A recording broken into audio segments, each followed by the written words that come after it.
I feel like it's the container is really beautiful. The space that's created in those 7 days is really a place where people can face their own shit, look at that stuff and just, be with it, and it's the I would say the most important part for me was the optimism that I got from seeing how when one person shows up and tells their story about whatever that is, there's quite a lot of healing and medicine there for that person, but the knock-on effect that that has for other people that have either a similar story or a similar feeling that they suddenly resonate with, that suddenly makes them start to heal or realize that it's okay to talk about this, or to be like, fuck, I'm not the only one with this problem, or whatever that stuff is. You start to see those small knock-on effects happening within that container. The positive part for me would be like the broader application of being able to take those same skill sets out into the world, and really it comes down to like Brene Brown's work of vulnerability and stuff, but if people could just be, less having conversations about ego and telling everyone that everything's fine, and being like, you know what, I'm actually having a fucking terrible day.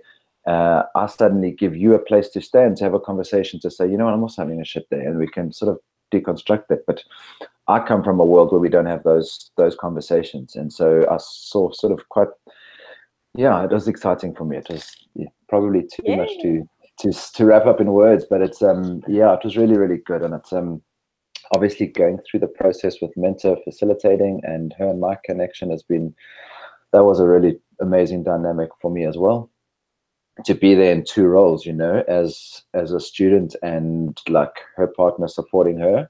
Yeah, and she's got such good skills to navigate that stuff, so that was cool as well. Awesome. Well, Yeah. I'm so glad that you. I thought about you several times during the week that you were in it, and I was like, I hope he's having a great experience. It was so good. I'm actually I'm assisting in Honduras, so I'm going to Honduras awesome. to help. Yeah, so I'm going to go and assist there and do level 1 again as an assistant. You'll meet Karam. You'll meet Karam, who I was just teaching with in Costa Rica. Cool. Yeah, there's quite a lot of Easter tribe that have been sort of in the radar, and I've heard stories through Minter, but yeah, I'm looking forward to connecting with some more people. Shakti is also doing her first one, and she was at Guatemala, so yeah, she's cool. Yay. Yeah. Well, that's awesome. Well, I'm really glad that we brought you into the fold, and you're excited about it. That's really cool. Yeah. I want to quickly ask you something, just not related to Easter or anything like that. Do you want to be called Crystal or Crystal Dawn? Either one works. Okay. I like Crystal Dawn, but I get it's long, so it's fine to call me Crystal or Crystal Dawn, or you can call me just CD if you want to get real short. CD, okay. No, so how are you feeling about this? I'm excited. I'm looking forward to seeing what happens today, and just seeing what the next steps are, and wanting to take the next step in this part of my life, and feeling I feel like the universe is providing encouragement in the form of different forms of like ways that abundance is coming to me. So I'm like, okay, this is what I'm doing. I'm going to create more abundance through this online program, and that's really like, it just feels like that has a lot of potential, and I want to get better at harvesting the potential from that. Cool. Okay, so let me just give you an idea. I mean, Alex probably gave you a little bit of an idea of what's going to happen. We've got a format that we're going to go through today, which is really like an understanding of exactly how you see this thing setting up, making sure that what we're doing here is aligning with sort of your business goals, aligning with your personal goals, and trying to find a more sexy way of getting to that realization. It's not, the idea is not to have too much like business strategy stuff, but the idea that we come out of this session with some better idea of exactly what your requirements are, who you're trying to target, understand who a potential customer is, what does that person look like.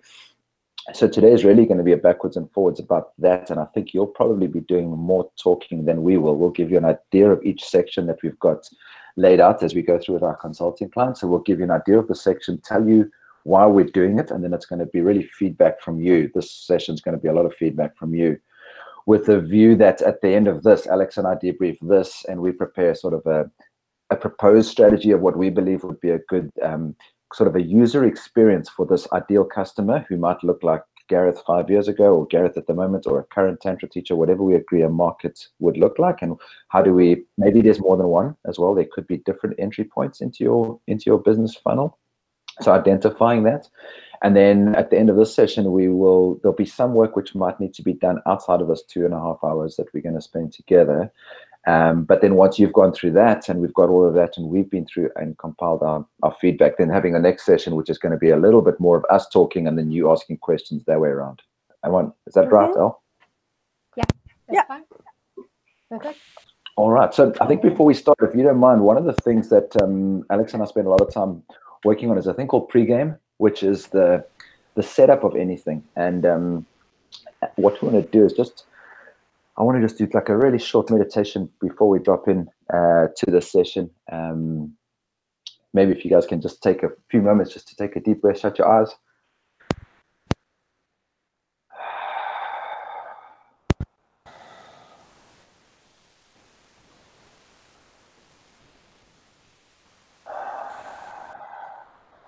Just becoming really present. Calling in clarity and flow and ease of communication between the three of us over the next 2 hours as we work together. Taking a moment for us all to be grateful for all of the events that have brought us together to this point, and just allow the transmissions from all of us to come through clearly for a very clear purpose and for a very clear outcome for exactly what we're trying to do here. And to be able to create a space where we can be open and honest with each other and get everything that we need to feel comfortable to move to the next stage of this important work that all of us are doing. And again, just the gratitude for the ability to be able to do work that all of us truly, truly care about.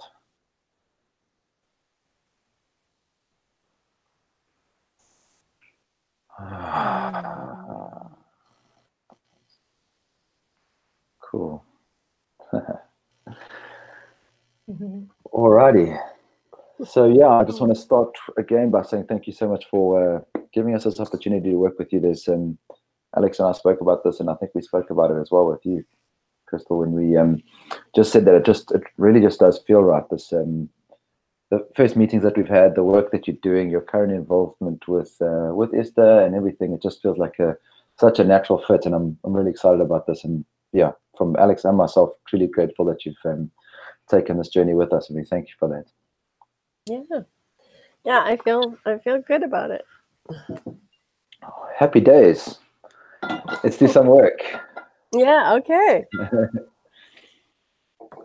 So let me just quickly start off by saying I don't have a phone at the moment, so I'm on Wi-Fi here. If for any reason I get disconnected, I haven't got a plan B here today. My mobile phone was left in a taxi yesterday. I moved from Costa Rica to Panama, so I'm in Panama now. So I've got Wi-Fi, which seems really good. But if I disappear and don't come back, which I don't see happening, it's not that I didn't want to be. Well, I hope you get your phone back. Thanks. Yeah, Minta's actually trying to sort it out at the moment. Oh, man, yeah. Grabbing all my bags, and we've been in a long taxi ride, and I just left it in the center console with my headphones and everything. So maybe it's going to come back, or maybe somebody else needed it more than me. It's okay, cool. It's on your phone. Exactly. Okay, brilliant. So just to add on to what Gareth said, so we have obviously going to do 2 sessions with you, and today's session we're really going to focus on the foundation, and this is the section that a lot of businesses skip. When businesses get started, they immediately want to jump right into getting social media going and getting a website going, putting content together, all sorts of the practical stuff. And they skip the foundational stuff, really going down to understanding what are the values of the business, who exactly are we speaking to, how do we speak to these people, how do we attract the right people towards us, and all this, and really ultimately be a business that works truly authentically. And so today's focus is really going to be on that step. And Gareth and I feel strongly that that is the most important step of a business. In fact, you should spend far more energy on this step before you even start thinking about later on. And we want to focus on that today. And this is going to give us the most important information for us to be able to put together the strategy that we want to propose to you. Okay, So good. So it can be quite time consuming. So we're going to be spending our full 2.5 hours on that. We may even find that as we work through the document, that there may be things that we want to go away and think about a little bit. So at the end of the session, anything that we haven't completed, we'll look at the things and see who is best positioned to do that. A lot of it will be stuff that you are best positioned to decide because it's your business. Some of it might be things that would rely more on our expertise to give guidance, and we'll decide that. So there'll likely be some homework at the end for us to do ahead of our next session. Okay. I was figuring that was the case. So so I'm going to start off just by giving a small overview. Let me just share my screen. I'm not sure, can you guys see in the comments section a link that I saved there? I put the link and I don't know if you'll see it because I put it there before you joined. I can't see it, Elsa. Maybe just share it again. I'll share it again. Is it you click on chat, or what do you click on? So if you click on at the chat. top left-hand side of the screen, there's a little blue thing that says, so that I got it the now. chat thing. Cool. All right. Yeah, so, I don't have it. Oh, here it is. Okay, so that link is to the document that we'll actually complete. And we can all go into that and edit at the same time if we want to. But I will share my version live on the screen as we go. Okay. So do I need to click on it now or no? Just have it for later. If you want to, or you can keep it for later. Yeah. Okay. Okay. Oh, I see. That's my screen I'm sharing, don't worry. Oh, okay. I'm like, wait a minute, what did I just do? I panicked for a moment. Oh my God, I opened it up and then things went crazy. Okay. When you don't know the technology, it's always a little like, Okay, so we're really going to start today talking about niche, tribe, and cause. So Gareth and I have done a lot of studying of different specialists and gurus in the field, and everybody's got different ways that they approach this, and some of it overlaps. And through our own trial and error, we have come up with sort of a combination of the best things that we think work really well to work through.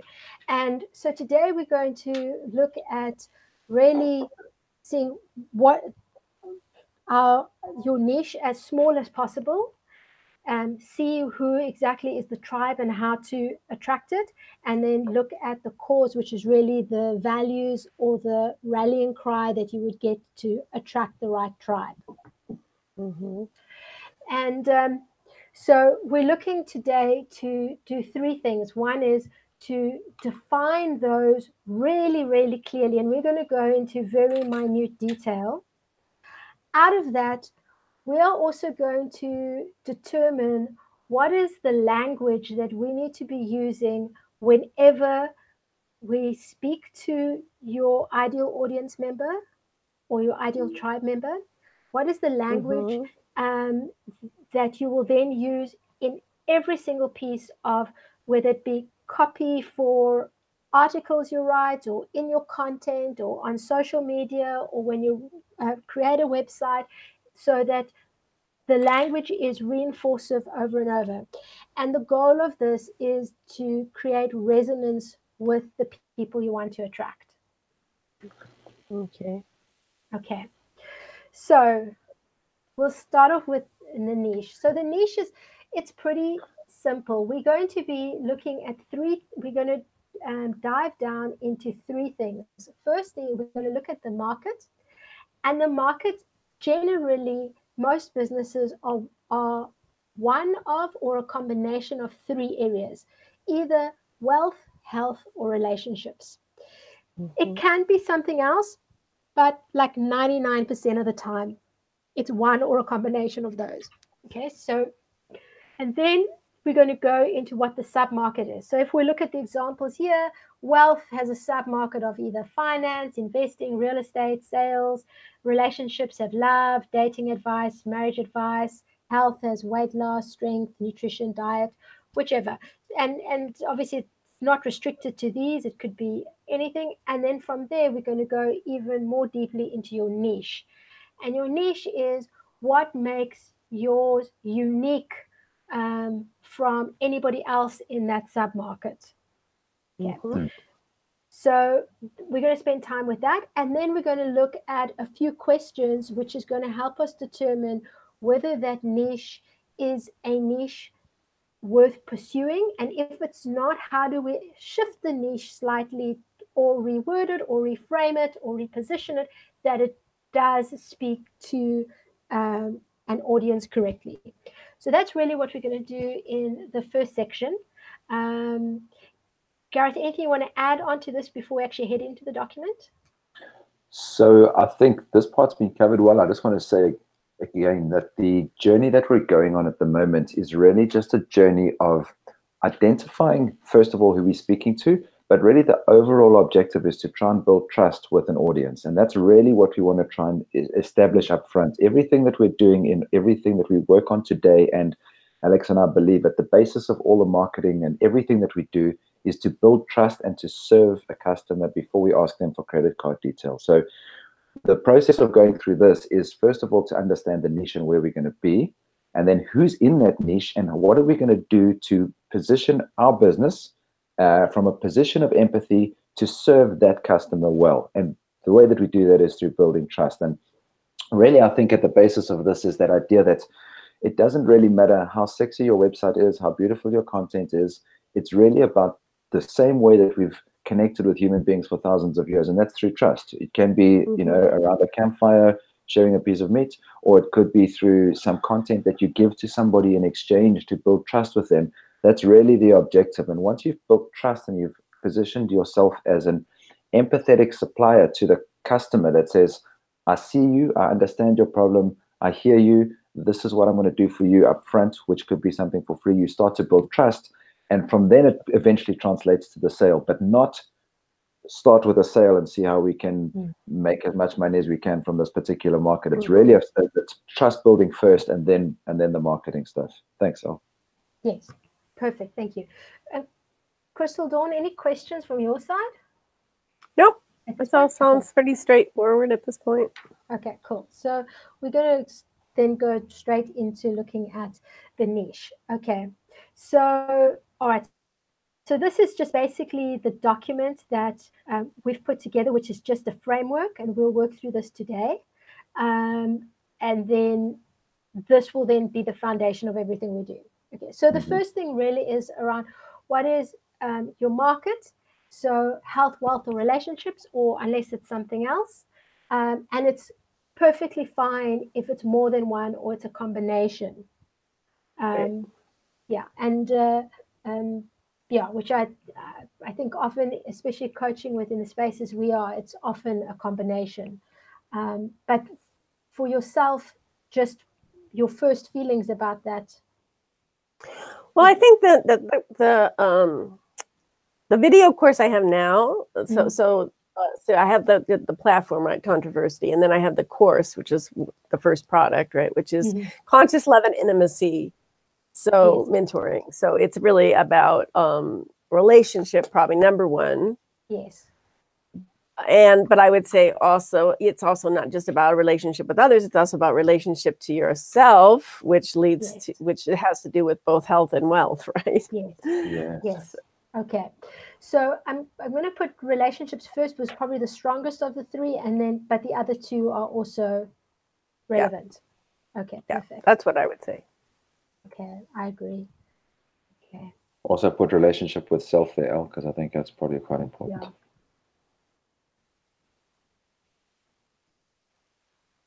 Okay, perfect. All right.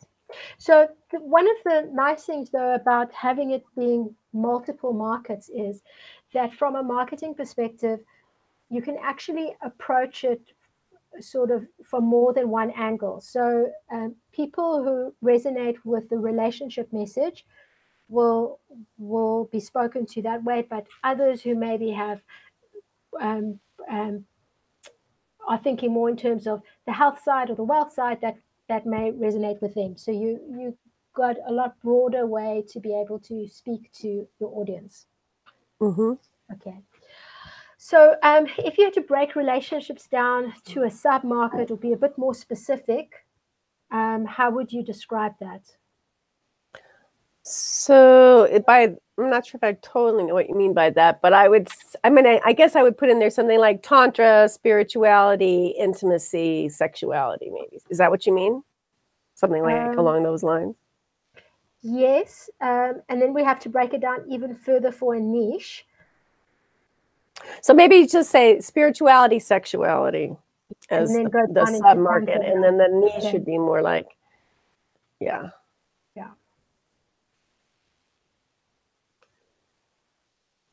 And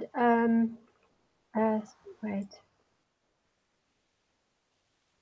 And then you had, for niche, you had Tantra, and you had? And I would say like awakening or consciousness or... Okay, yeah.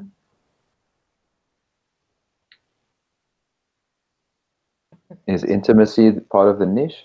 Yeah. Yes, intimacy is part. Yeah, so that would probably be in the intimacy is part of the niche. I would say Okay.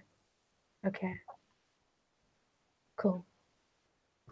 All right. Anything? And I'm going to get a copy of this. Everything you're putting in there, right? I don't need to write all this down myself, even though I will, just because it helps me to stay focused. But yeah, okay, cool. Yeah, cool.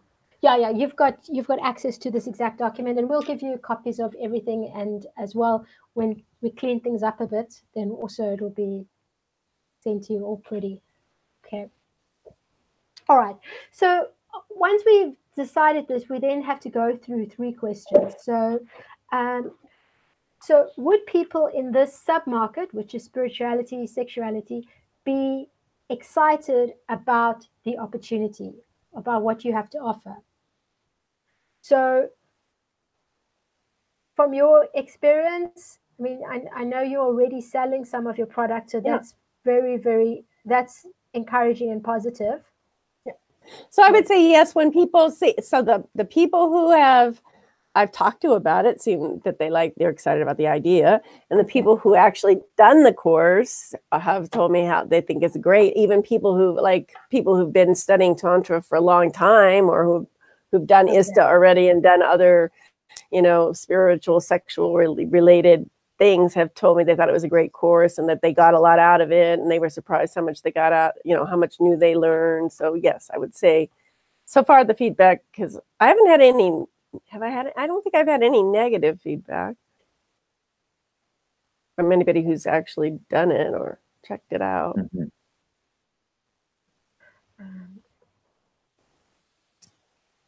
Okay, perfect.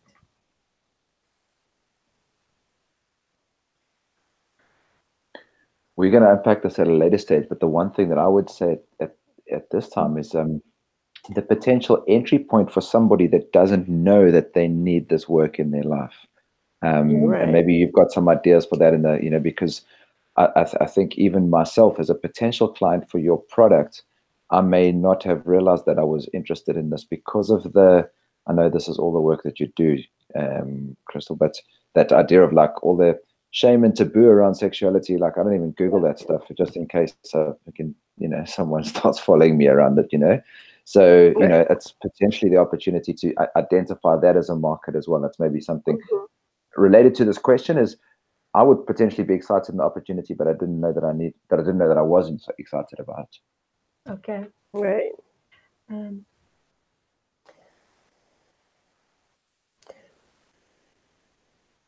Yeah, and I would say actually it's kind of interesting because most of the clients, like couples who, I see couples here in Sedona, most of the couples who come to see me for coaching don't really know much about Tantra. They just somehow, they're coming to Sedona. They want to do something they never, they haven't done. They find my website. They book a session.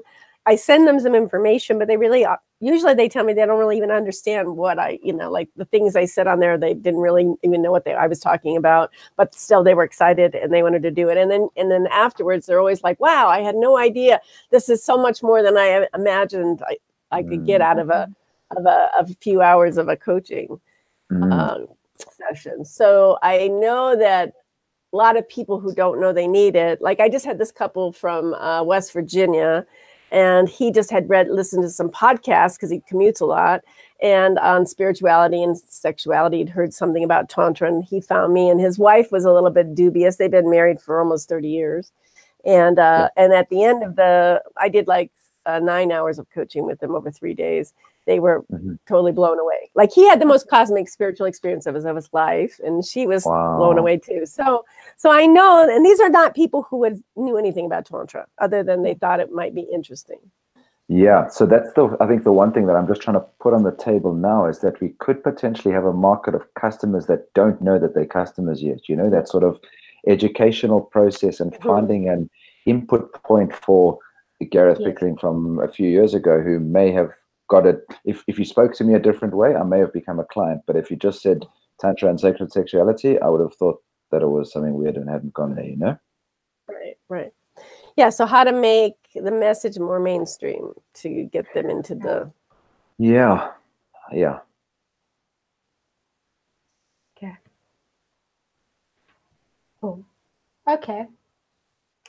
So then in terms of the actual niche, which is Tantra, consciousness, awakening, intimacy, are people who are in it passionate? And I think we've kind of already answered that. Yeah. Right. Yeah. Okay. I think the thing is that everybody wants love in their life. Everybody wants freedom. Everybody wants connection and intimacy. And this is something that's, it's one of it's on the hierarchy of human needs, right? It's right near the top of the hierarchy of human needs. Yes. So everybody needs it. Everybody wants it. Mm-hmm. Cool.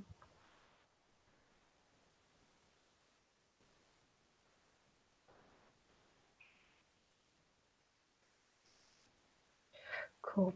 Okay. And then, are people willing and able to spend money on information in this niche?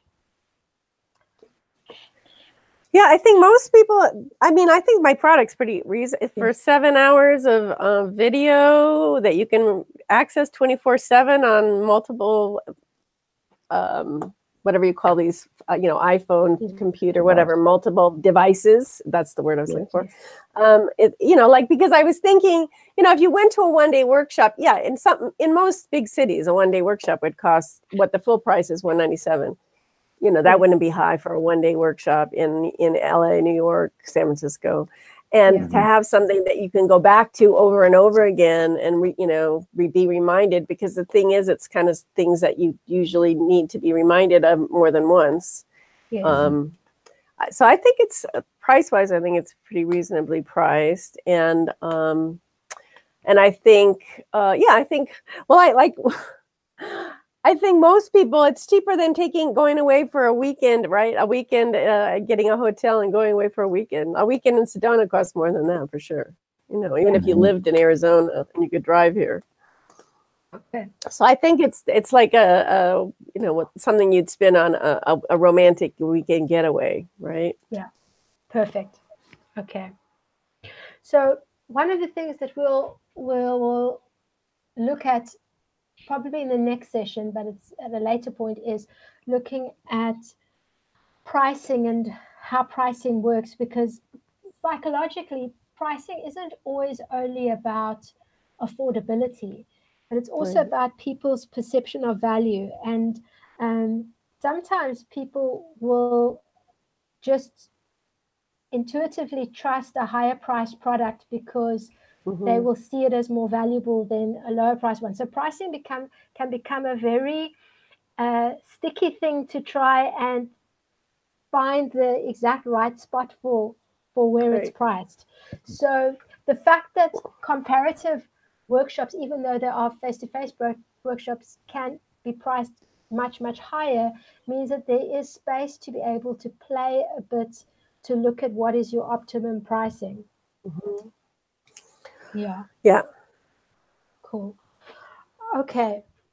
So perfect. So this is okay. So this first section is pretty easy. Actually, it's the easiest. The next two sections are going to take quite a bit longer, but and I think this is to a large extent was just reconfirming what we have already discussed previously around your business. Okay. The one thing I also just want to say is just to give you some back to the what we do here is pretty much for people that haven't yet decided on a niche. You know, these first few questions is for someone who's looking to start a harmonica tuning business, and you know, we decide that, you know, is there enough market here to be able to do this? You know, these questions may seem a little bit elementary in this market, but you know, for some clients, these are kind of important before they go and develop their course. Only to find that people are not going to spend money on something that's, you know, potentially not even interesting for them. So yeah. Yeah. Right. Yeah. But still, but it's always, I think it's good, it's valuable to think about. I mean, I have been exposed to these kind of things in the past, but again, like that was quite a few years before I created this product, and I think, you know, you don't always, like you say, you don't always go through this really methodically. You're like, no, I know that this is a good niche, and I know this is a good, you know, there's a need for this, and I'm just going to make it. And yeah. So I think it's valuable to revisit, especially this idea of how do I reach out to the people who don't know they need the product. That's probably how to go about reaching that market is probably the thing that I found the most interesting to give more thought to. And I guess in the end, that's the challenge for most businesses. You know, preaching to the converted is easy, but the converted tends to be a small market, and you're really looking to get out to the people who are not your market, but are potential market. And yes, that's, I guess, it's the big challenge, is how do you speak to those? So yeah, we'll get to that answer. Okay. So the next section, let me go back to presenting this. Okay, so the next section we're going to do is around tribe. So when we're looking at a tribe, what we're looking to do is two things. One is to really understand who your ideal tribe member is, exactly what they look like. And you've already started answering that question when you did the questionnaire. And I've put that response into your form already, so we can unpack that further. But it's really understanding exactly who that person is. And then the second thing is understanding how do we speak to that person. And this is where the brand story comes in, or the story brand comes in. So and this is based on the work of a man called Donald Miller, where he talks about how if you look at any great story, whether it be a movie or a book or whatever, there's a very specific sequence that a story follows in order to be captivating. Mm-hmm. There's always a protagonist, and then there is a villain, and then there's a plot twist, and then there's somebody who comes along to help the protagonist, and then in the end there's a happy ending, you know. And the people relate well to a story like that. So he teaches that your marketing should follow that story line. But the big mistake that many people do is they put themselves as the business owner, or as the product, or as the coach. They put themselves as the protagonist, as the main character of the story. And what we need to be doing is actually putting our tribe member, our audience member, as the main character, and make the story all about them, and make them the hero of the story. And if we can tell the story in a way that makes them the hero and makes them the winner in the end, we will hold their attention and build trust with them. And it's Mhm. about how we position what you offer in a way that puts them central to the experience. So what we're going to do now is we're going to break down the elements of the story and see who is our character and really unpack exactly our ideal person, understand what their problem is, and then their guide, and that would be you. Right. Understand how you, as their guide, are able to address their problem and give them a plan, call them to action, and eventually we'll look at what is the results, success, and what is the failure we're trying to avoid. And we're going to do this all so that this language, this is the part where the language is really important, can be used in your marketing copy. Okay. Gareth, anything you want to add there? Yeah, so two things to add there. So if you're familiar with the concept of the hero's journey, it's basically the hero's journey applied for business. And just a practical example of what we do and what Alex alluded to there, from a practical point of view, is I was involved in another education business that helps high school students with maths tuition. And so my sister-in-law is a maths tutor, and we built an online course with all of this stuff. And our landing page said something like this: is your child doing maths? Is he struggling? We've got all this great content, and you can watch it 24/7 on any device, and blah, blah, blah, blah, blah. Making that landing page, making us the hero of the journey. What that landing page and that website failed to do was identify the customer's problem, identify and position us from a position of empathy, to position us as a guide to take them from a place to where they wanted to be solved. And as a result, we had a very low converting, despite having a beautifully positioned product, we had very low conversions on that business until we started to apply this sort of thinking, which instead of being like, we've got 100 different lessons and 1,000 hours worth of video, etc., the customer is really there sitting. It's a mom with a kid in high school going, my kid's going to fail, and her story that she's telling herself is my kid's not going to get into university, etc. So you start to talk to them and in this case, talk to them about the things that are keeping them awake at night. Are you concerned about your child failing maths? We can help you. This is how we'll help you. Here's a plan, and here's a trust-free way to test it out. So just changing the application and the way that you speak to the customer to make them the hero of the journey rather than us, the business owner or the product, is really the what we're trying to achieve in this particular step. Yeah. Yes. So what are their concerns and how to address that? Yeah. But before you address that, you position it from a position of empathy. I hear you. I understand that your kid's battling with maths, or I understand that your relationship's upside down at the moment. We get it. We have other customers that have been through that place. Like that position of connection in that moment is where the trust building happens, so that you can relate to that customer somehow. So we not only do we know what you're doing, but we empathize, and here's how we believe that the solution could look for you. Okay.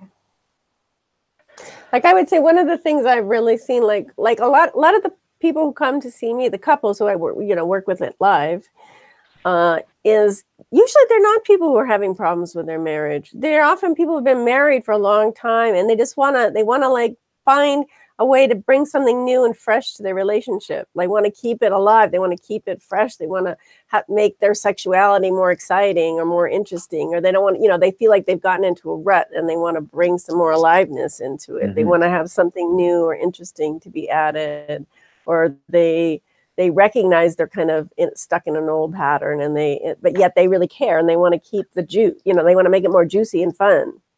And often it's like at that point of being an empty nester. Right now, the kids are finally out of the house. We can have sex in the living room floor, for the first time in 20 years, something like that. So I think often that's at least one niche that of people who seem to be called to the work. Okay. Just making some notes as you're talking. Go with it, Al. Okay. So if we go into the document, so who is my ideal tribe member? I've just put in what you responded on the questionnaire the other day. So you had it as age 25 to 65 with some secondary education, seeking a better life or relationship, are no longer content with the status quo, motivated to grow, willing to take a risk, value personal growth. They are spiritual but not religious. They are open-minded and willing to put in some time and energy to change how they experience life. Okay. Mm-hmm. So that's great. That's really nice and detailed there. So if we go on to the next question, we're looking at what do they actually want. So I'm just going to start writing a little bit of what you've just said now, because you already started answering that question.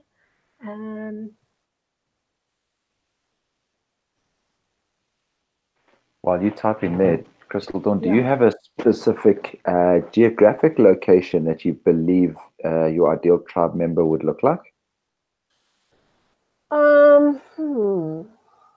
Geographic location. I don't know if it's so much a geographic location, but I would say it's probably, I would say coasters versus people in the like in the United States anyway. In the United States, it would probably be more like people on the coasts of either East or West Coast, because those people generally tend to be more forward thinking, more alternatively minded. Whereas in the US, anyhow, the Midwest is usually they're a little bit slower to take the step into change. They're like more likely to be more cautious, to be more religious than spiritual, to be, more, less likely to go to a therapist than say someone in LA, San Francisco, New York.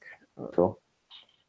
Okay. So I would say probably more likely people who are either in cities or kind of in college towns, maybe, because people who live in college towns tend to be more, people who are educated tend to be more open-minded, or people who are already living some kind of an alternative lifestyle, like they're either in a, they're into permaculture, or they're into living in community, or they're into some kind of spiritual community. Or they might be into a lifestyle community, like they might be, maybe they're swingers who are finding that now after being swingers for 10 years, they're really finding that it's not as, it's not meeting their deeper spiritual desires to have spiritual sex or something. So they're looking for something that would have a different flavor, but still has a sexual freedom quality, something like that. So, but I think in general, it's more people either in metropolitan areas or people who are living in educate, like it's college towns or open to alternative lifestyle.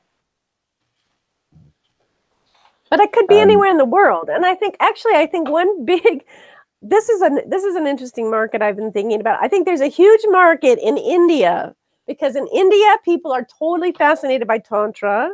They now have a lot of people who speak English. A lot of them are educated people speak English.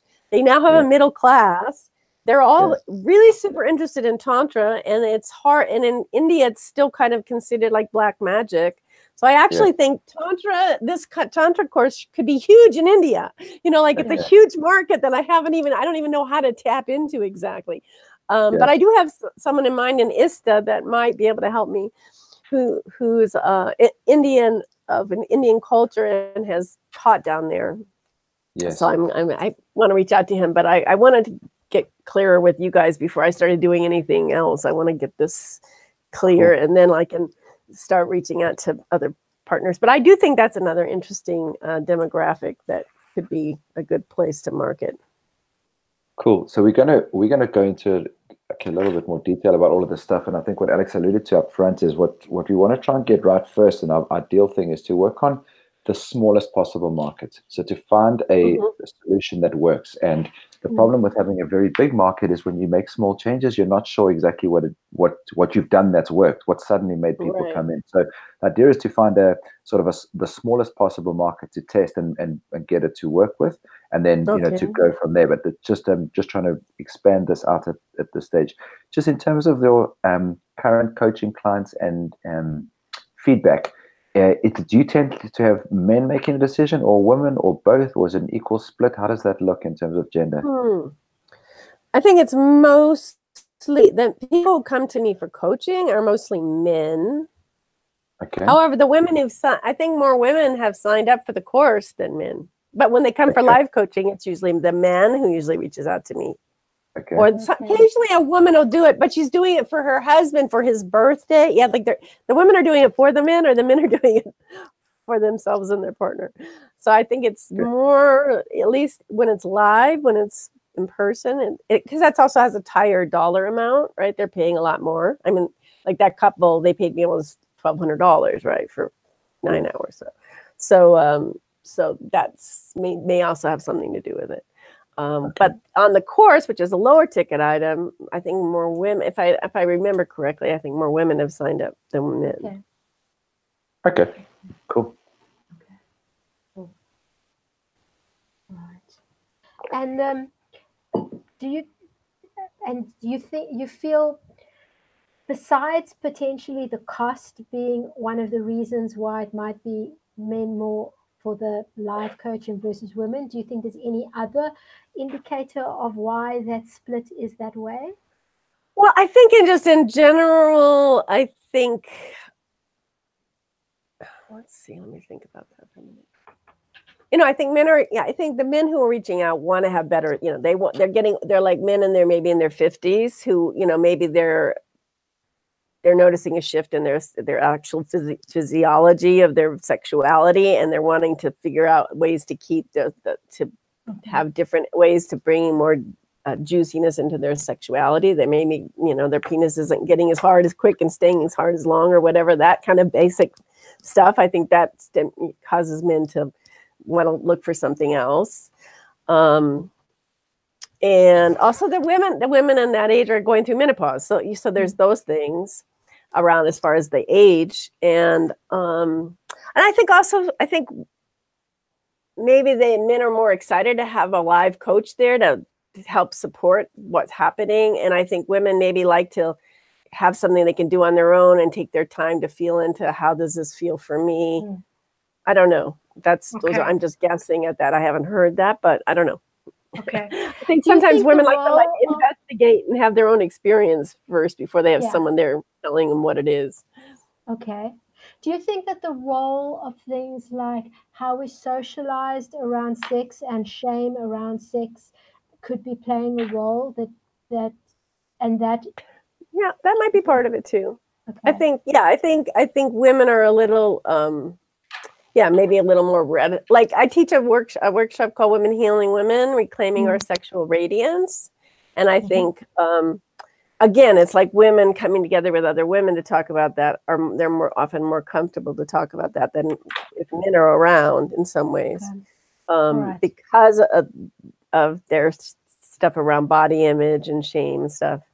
And especially if it's like, that's a weekend workshop compared to the ISTA training where it's a week long. I mean, you almost need a week to do that ISTA training because you've got to develop a lot of trust when it's a mixed gender kind of thing versus you could do something more in a weekend with women only. So there are definitely differences about how women feel. Like a woman who likes sex is a slut, and a man who's likes sex is just, he's a stud. Which is a kind of a different picture. Like, you think studs are cool and sluts are not so, like they're shady. Yes.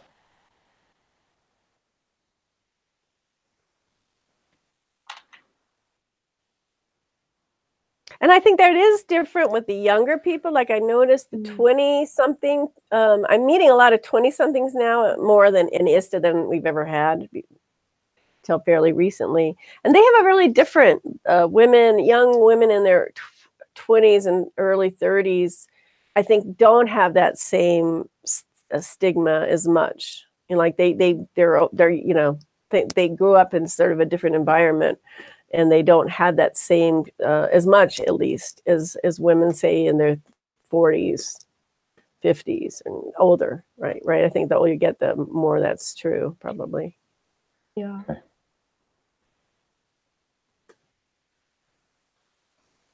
I'm also making notes here, Al.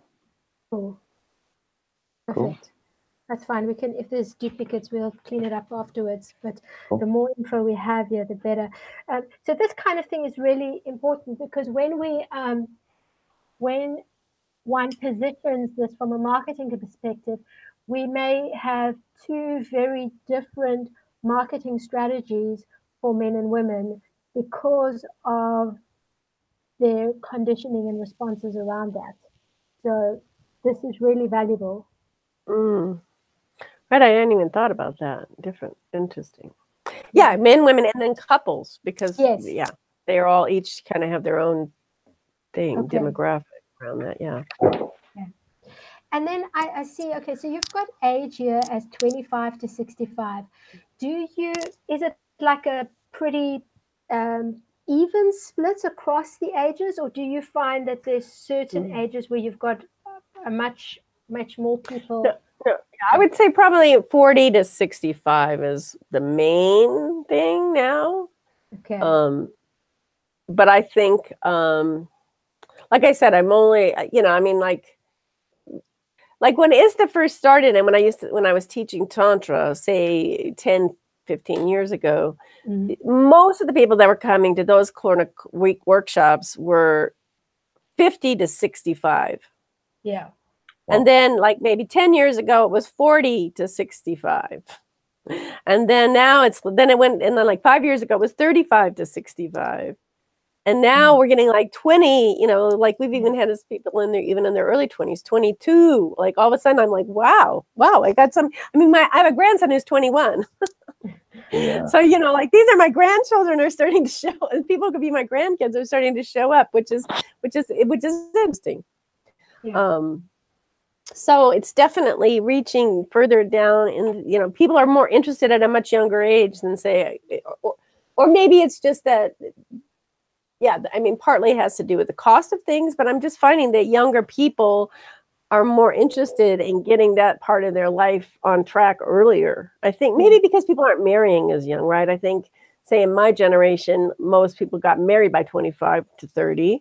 And then, it's only when their marriage ends 20 years later that they go out and say, okay, I want to learn something. I want to figure out something else. Yes. So that might be part of it as well. Yeah. Okay. Perfect.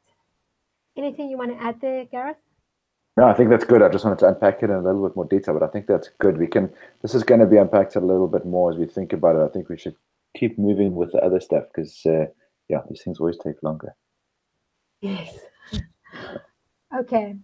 So what does my ideal tribe member want? I think to a degree, we've already started answering this up there. I've put here, many don't have relationship problems but are looking to change things up, deepen connection, get out of a rut, often have been together for an extended time. Okay. To expand on that? Yeah, then I would say there are the people who are just ended a relationship. Like that's the other, there's the people who have just ended like I was married for 20 years and now I'm in a new relationship and I don't want to, I want this relationship to have a different, I want to start off on a different foot. Yeah. Like I had a couple just reached out to me recently where he just ended a 20-year marriage and he had a Tantra session I don't know how long ago, many years ago, where he had a really powerful experience. His wife wasn't really open to knowing anything about Tantra. Now he's in a brand new relationship that's been going on for a few months. And he's interested in this partner learning about Tantra so they can bring that into their relationship early on. Yes. So that's another thing. And then I think there are the younger people, maybe the 25 to 40-ish group are more like I think people aren't as clear about like people who are interested to say, and I want to be in an open relationship. So a lot of the younger people are interested in an open relationship, but also see that they weren't raised to know how to do that with consciousness, and they maybe see that there's people with open relationships around them, but they also notice often there could be a lot of drama. So they're like, how can I have an open relationship without drama? So that's another aspect. To me, open relationship requires a lot of consciousness, right? And a lot of ability to move through your own emotions without having to project it all over the various partners, right? Yeah. And to be able to communicate clearly your own needs and boundaries, needs, wants, and boundaries. And so it requires a lot more consciousness. And I think a lot of younger people get that. Like I got that really, I was like, when that song, Love the One You're With came out. Yeah. Like I was a freshman in high school, and I said, you know, that makes so much sense. Of course. Like, yeah, why aren't we more like that? But then I very quickly realized the world is not full of people who know how to actually do that. And I don't want to be dealing with a lot of drama. So, you know, maybe serial monogamy might be a better choice. Yeah. So I think that there also is that aspect of people recognizing that in order to have good conscious relating, they need to be more conscious themselves, and they need to know how to communicate better, and they need to know how to navigate like the emotional territories that come up in relationship, and especially the things around jealousy and you know, managing time and those kind of practical things that come up in open relating particularly, but it's true of any kind of relating. Yeah. Mm-hmm. Okay. Perfect. Okay, so the next thing that we need to define is what is the actual problem that our tribe members have, and identifying them. So we've got 4 areas here that we don't necessarily need to answer all 4. Sometimes all 4 are relevant, sometimes not, but we work through them. So the villain that's the obvious problem. That's the main thing that people will say is my reason for wanting to do this, or my reason for needing this. But it's also like the crisis, right? You call the villains the crisis. Yeah. So how would you define that?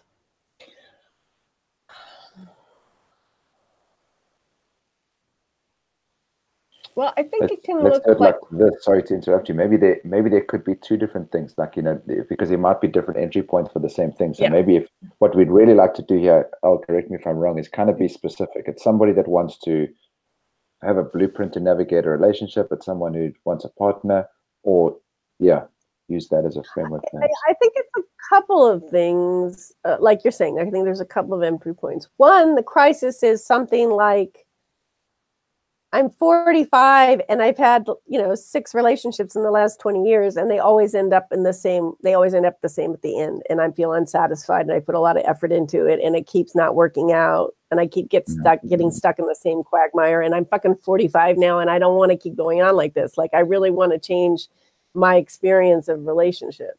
So it's like at some point people will keep notice, you know, because I think initially you think it's you pick the wrong person, right? And then after the 3rd or 4th long-term relationship, you sort of go like, okay, well, actually the common denominator here is me. So maybe it's not about me picking the wrong person. Maybe there's something here I need to change, or something that needs to shift, and how I'm, you know, like, why do I keep picking the wrong person? Or what is it that how am I not making sure that the needs I have are getting met? Or so whatever it is, I think that often that's one of the inciting crises, is that something, you know, I'm unsatisfied with how my life is going, whether it's with relationship with myself, relationship with my lovers or beloved, my relationship with life in general, or my work. I mean, it can be, so I'd say like something life has become unsatisfactory, and it continues, you know, I keep finding something that gives me hope, and then, you know, it's unsatisfactory again. So kind of recognizing that is one thing. And the other thing is maybe something more practical, like I'm in a relationship and we keep bumping up against the same problem. You know, I want to have multiple lovers and they want to be monogamous, or I want to have sex 3 times a week and they want to have sex once a month, or, you know, things like that. So there can be that, like this, the relationship. I really value this relationship. I really want it to work, but somehow we keep knocking heads. Those are probably the 2 most common things, or it's something like I said before about like the couple who's just been together a long time and they really want to keep the juiciness. Like this couple was talking about, in 2 years we're planning to retire and we're getting an RV. We just bought our RV. You know, they just invested $150,000 in their RV, and they're going to live together in this small space. And they realize they want to really love being together again, and they want to have their life feeling really good. So they want to get more intimacy and connection, and so they just want to amp up the the love between them and the juiciness and all of that. And or maybe finding, now we're not going to be focusing on work. How do we learn how to have fun together again? We have, been so focused on kids and work and this and that. And now it's like we have an opportunity to change our focus onto each other again and on having fun in life. And so we need some reminded of some different skills. Can I just say, from a targeting point of view, that entry point that you've just spoken about now is strong for me. I think it's a really decent market to potentially work towards. I mean, my parents are at that age as well. They've sort of done a reinvention of their lives, and I can see how that could be a good entry point if you spoke to that person in the right way and empathized with them, knowing exactly what you've just explained and outlined now. I don't know what you think, Al. Yeah, I agree with you. Definitely, I think it's a very strong one. Yeah, and we didn't mention it here, but we mentioned it in the previous section where you were also talking about people who've been in a very long-term relationship and maybe that ends.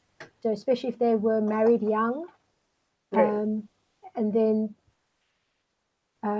now wanted to change things or grow and develop. Where did we put this? I think we put it near the top here somewhere. Yeah, I think when people, like when people get divorced after a long marriage, again, it's like that. All of a sudden, they're like, "How am I going to do this differently? Like, I don't want to go back and recreate what I just got out of."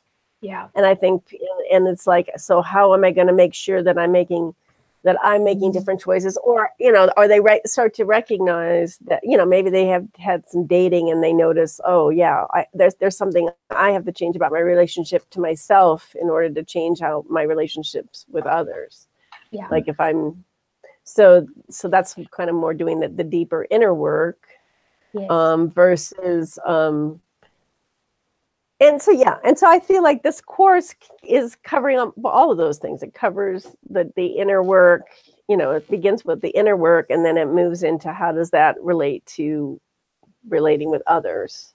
Yeah. And I think the beauty of Tantra, and and some of these other courses that I hope to create, is that it is something that's working on multiple levels, right? Because it's about how to meet life in every moment, like.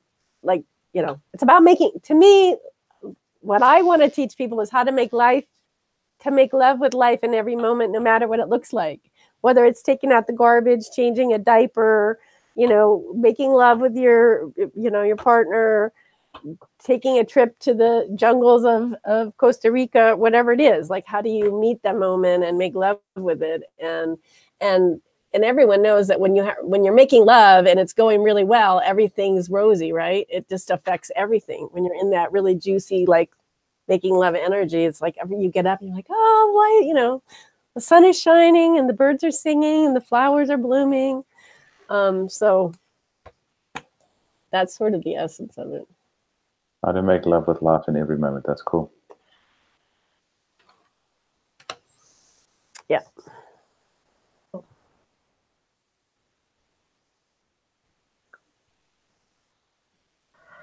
I like that. Well, I think we may have a tagline there. Yeah. Yeah. Okay. Cool. So, so these next ones we may find we've already started answering them. So, the external problems. So these are the things that maybe are the problems in the world around us that may be seen as the cause or the impact or the maybe. Right. Yeah, I would say the external things are things like stress, right? My life is too stressful. Yeah. I don't have time management stuff. Like, I want to spend time with my lover or my wife, but I don't, there's just too many things going on. Or it could be even relating to, that my job sucks. I'm unhappy because my job is really stressful and sucks, and it's affecting my life in my relationships or my health, and that's where health can come in, right? Yeah. Or I'm learning, or I'm not excited about it, therefore my performance is going down, therefore it's affecting my wealth. So that's where it comes in: health, wealth, relationship. I think stress is probably, to me, like that's the epidemic of the modern, postmodern era, is that this thing about stress and a sense of a lack of spaciousness and not having enough time to just sort of be relaxed. Yeah. And I think that also, but also on the converse, when people think about retirement, they're like, what am I going to do when I don't have all these things that I'm used to keeping me busy? Like there's almost also a fear. I don't know how to be if I have too much space, that might be scary too. Yeah. Maybe that's more the internal, the fears of what do you do if you, Yeah. but I think external stress is huge. The time management piece. Is there a component of potential shame or conversations not being had about the subject from an external point of view? Yeah, I was just that's just where I was going in my mind. I was thinking, so also say people who maybe are more like I'm so not in the mainstream that sometimes it's hard for me to think that way. But for people who live, say, in a much more mainstream life and who have been trying to meet all of the expectations of their parents or their family or their religion or all of those kind of things, I think it's sort of like that midlife crisis thing that happens, right? Like when you get to be 40 to 50, somewhere in there, you suddenly go like, this isn't very satisfying. I've tried to meet the expectations of my children and my wife and my parents and my religion and my, all of these people. And I'm feeling really unfulfilled, right? Like it doesn't matter how good I'm doing to try to make everybody else happy. I'm not happy. And then it's like almost like you have to reevaluate what's the purpose of my life. Oh, actually, maybe it's not about being codependent and trying to make everybody else happy. Maybe it's finding my true purpose in life, or learning how to do better self-care or that kind of thing. Like a lot of people come to ISTA because of that. That's why they end up at ISTA, because they've done all the things they thought would make them happy, and they suddenly get like, okay, this isn't really, I'm not fulfilled. Or the shame around the sexuality piece, that often it is something like, that might be why a marriage ends. The wife, they've gone out and done some exploration around Tantra or looking at different ways to approach sexuality, but their partner isn't willing to, because of religion or because of shame, guilt, and fear around sex, willing to even consider doing something different. And then that's just an impasse. And those are related to external factors, such as religion, such as the level of conditioning, and how much people are identified with the separate self, or what you might call the ego. So I think that can also happen if one person, especially in couples, if someone has a spiritual awakening and suddenly is like, oh my God, like life is about something entirely, so much more than I thought. And the other partner is like, no, let's stay small in our little world where we know everything's familiar. I don't want to like break out and do some, it's kind of like what you were saying, I think, Gareth, about when you blew up your life and, suddenly got rid of your business and started traveling around the world. Like something happened, something radically shifted. You said, no, this isn't satisfying. I'm going to do something completely different. But if your partner was like, no, I like the house and the car, and I want the simple life that I know what I'm doing. And that's like, I don't want to sell everything and travel around the world. Then that can be the thing that creates the big split. Okay. And that can have to do with both internal and external factors. Yeah. Okay, perfect. So I'm actually just going to do this because we've kind of been answering both those questions. Mm-hmm. Yeah. Okay. That makes sense, because I think they are both. Yeah, and I think on the internal too, it's also the piece around. There comes a point where people are really kind of trying to question it. That whole thing I was saying earlier about like, what is my real life's purpose? Why am I really here? Or there's got to be more to life than what I've been experiencing. And especially people who have been really driven and ambitious. Often they've done all, like they're really checking off their bucket list, right? They're doing all the things. I started my business. I made $10 million last year. I have the perfect wife and the great kids and the nice house and the perfect car. And still I'm still unfulfilled. What's going on here? Yeah. And when people hit that at some point, especially people who are really good at doing, then, at some point that creates like a spiritual crisis, right? That says like, oh my God, it's like, no matter how much more I do, it's not helping. So I have to like change the focus.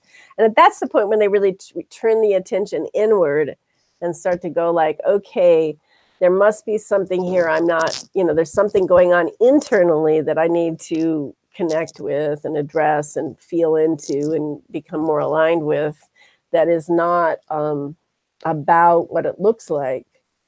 And so that's like when you turn to spirituality and trying to understand who you really are and what's your real relationship with life, and like recognizing that maybe the part of you that's the egoic separate self part that's always trying to look at the problems is not the main character that you want. He's not the hero of this story. He or she is not the hero of the story. The hero of the story is my true self, what I call the true self, or the higher self, or the part of me that's bigger than my body and mind. Yeah. Okay. Right. I guess that is a philosophical, right? Yeah. Yeah, that's philosophical. Yeah, I think that. Yeah, it's like changing your worldview. Exactly. Yeah. Cool. Okay, that's perfect. That's been really detailed. Awesome. Okay. Nice. So the next is then looking at how do you respond to these problems? What is your offering? So there's two parts to this. There's process and there's agreement. And process is really about the what of what you're offering, and the agreement is really about what is the exchange between you and the tribe member. So we'll come back to that one, but we'll start off by breaking down what you offer as the guide. Right. So right now, what I'm offering is the course, the claim course. So it's a 7.5-hour online video course that gives people an introduction to Tantra and conscious love and intimacy, with me as their mentor, more or less, like your online mentor. And then another aspect of that I'm not really marketing at this point, but could be done, is then having more of a coaching component, so that people who take that 7.5 hours and then want more one-on-one there could be an online coaching component as well. However, I don't want to do that too well, because I don't want to work too hard. Yeah. I mean, we've got some ideas about how we can do that, and something Alex and I had spoken about offline. Yeah. Okay. Can I take a step back from this process question, just to suggest, as opposed to the specifics of what we've got here, what does the client get? What is the process for the client? It really becomes less about the 7.5 hours of video coursing and coaching. It's like, So what is the process for the client? Okay, let me think about that for a minute. So the process for the client would be something along the lines of, I have access to this kind of information. So the course has like 3 modules. So it's like a journey, a bit like the course is set up to be a bit of a journey, beginning with kind of connecting through like a short meditation with what I call the true self. So it's taking them on a journey. And then the first part of the course has to do with like more the inner work, like getting in touch with your own like energy, like the energy body, getting clearer about your own relationship with your desires, fears, and boundaries, talking about what boundaries are, talking about how we exchange energy. So it's a kind of a little bit like what you're taking me on now, right? Like an inner journey, like how do I become more present with myself? Mm-hmm. And then the second module is more about how do you begin to exchange energy with another person consciously, like talking about like the full body orgasm, and I'd have to almost look at the course to tell you all that. But anyway, it's a process. And then the third level was more about the kind of the, again, like more the expanding into your awakening of your own relationship to spirituality, and connecting with the ability that you can sort of step more into a conscious creator role, I think, if I'm speaking correctly. But yeah, let me look at this for a minute. While you look at that, I want to ask you the same question again in a slightly different way. What does an ideal client feel from a process perspective from the beginning of the course, and what do they feel at the end of the course? Okay, well, that's a good question.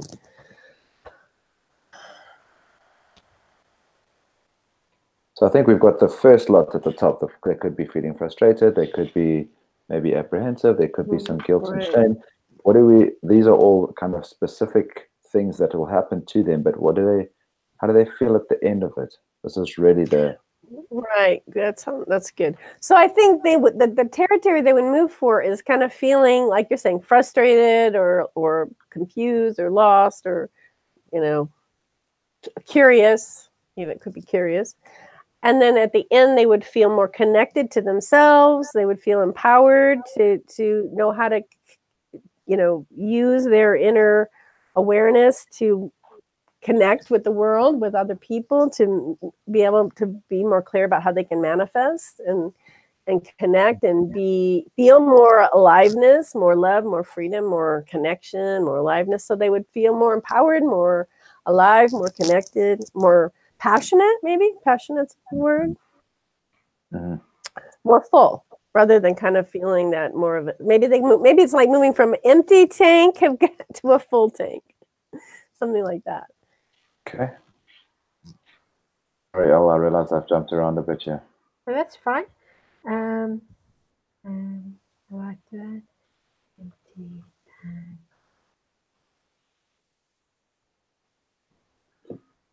Oh. Nice.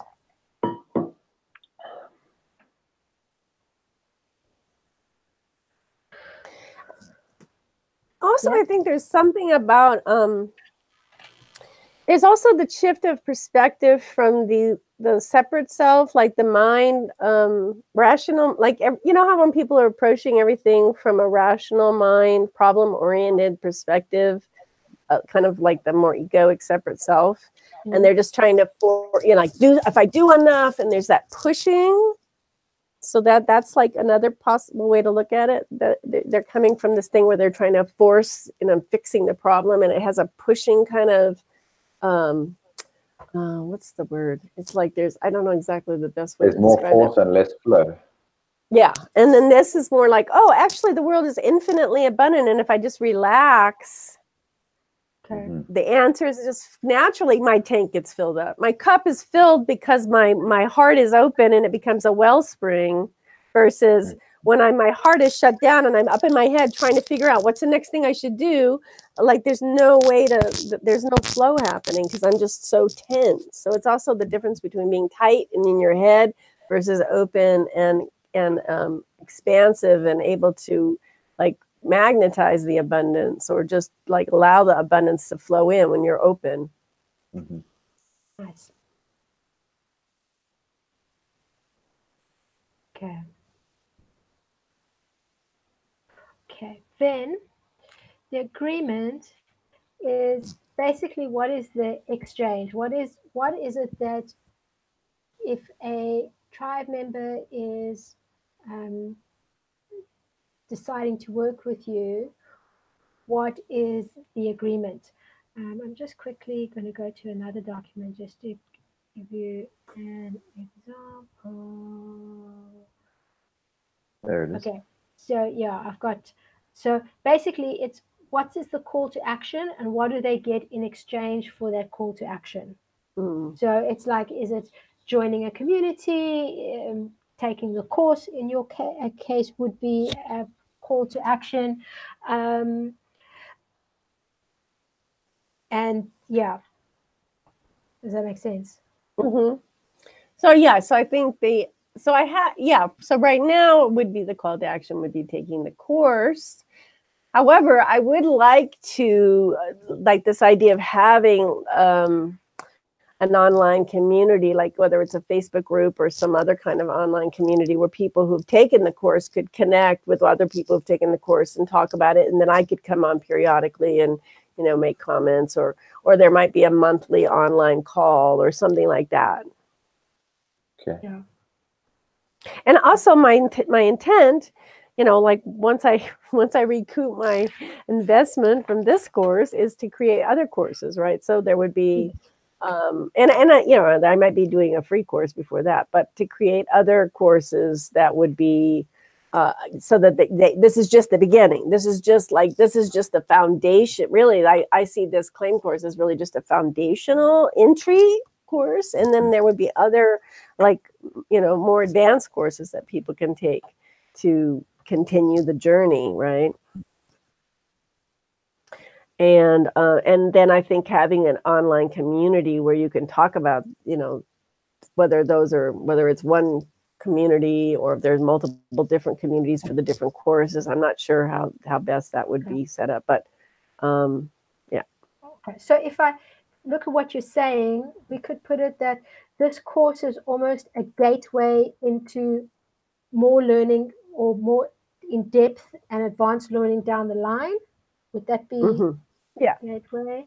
And then community, I guess, would be also about support and shared learning. Right. And also just sharing your experiences. Yeah. Shared learning. Yeah. There's also a potential opportunity, and maybe this is something I can drop in here. It doesn't need to be, but there's also an opportunity to use that community for accountability. Yeah. Where if there's work to be done, it can be, you know, you can connect people together in a community type environment, and it helps with things like course completion rates quite a lot if they're accountable to other people in the community. Right. And there is, on the Teachable course, there's a way to do that. You can actually do those kind of study groups and stuff within the Teachable platform, although I haven't explored it yet to figure out how to set it up. But I do know that's one of the things. You can actually have study groups within the, you know, or everyone who signed up to the course can be part of a study group. And so that could be within the course platform itself. Yes. Perfect. Okay. So what does success look like for my ideal tribe member? So we've already answered this kind of when I put it down here at the bottom, the connected to self, empowered, know how to use their inner awareness to connect to the world, feel more aliveness, more passionate, more full, flow in abundance, open and expansive. Anything else that you want to add there of what success looks like for an ideal tribe member? Yeah, I think the other piece would be knowing how to have, I think another big piece of that is how do you be a better communicator and how to be a better listener, how to be a more conscious lover and citizen. I don't know, citizen sounds a little odd, but yeah, community member or tribe, you know, like how do you interact with your tribe, like your human tribe or your personal, your family, your community. Like, I think when people have a shift in their consciousness, people will notice it. Like when we talk about at the end of an ISTA training, when you go back, people are going to go like, what happened? You look different, you know, like what's going on? Tell me about it. And it's because something in you has shifted. And then now you have more access. Like when your cup is full and overflowing, you can be more supportive and nurturing, generous, and with other people. And you know, people are hungry for that. Like everybody wants to feel, you know, when everything's in ease and flow, everybody feels good.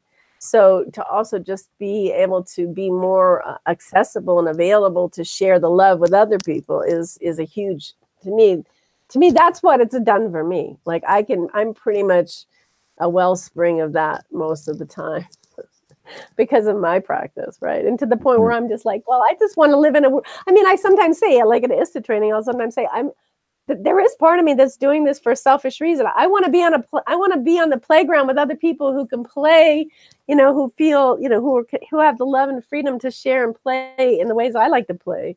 So if everybody on the planet has access to that, then the world's going to be a much more fun, you know, healthy, vibrant place to hang out. Yeah. And so I think it's also happening on the macro level, not just on the individual level, but when that people are filled and full and excited and passionate, it ripples out, right? The ripples out into their relationships with their children and their parents and their wives and their kids and their lovers and their community and even in their work. Yes. Yes. Cool. What is the failure that your ideal tribe member is trying to avoid? Or what is the outcome they want to avoid with this? What is the failure I'm trying to avoid? The failure they're wanting to. I think the failure was something like interesting.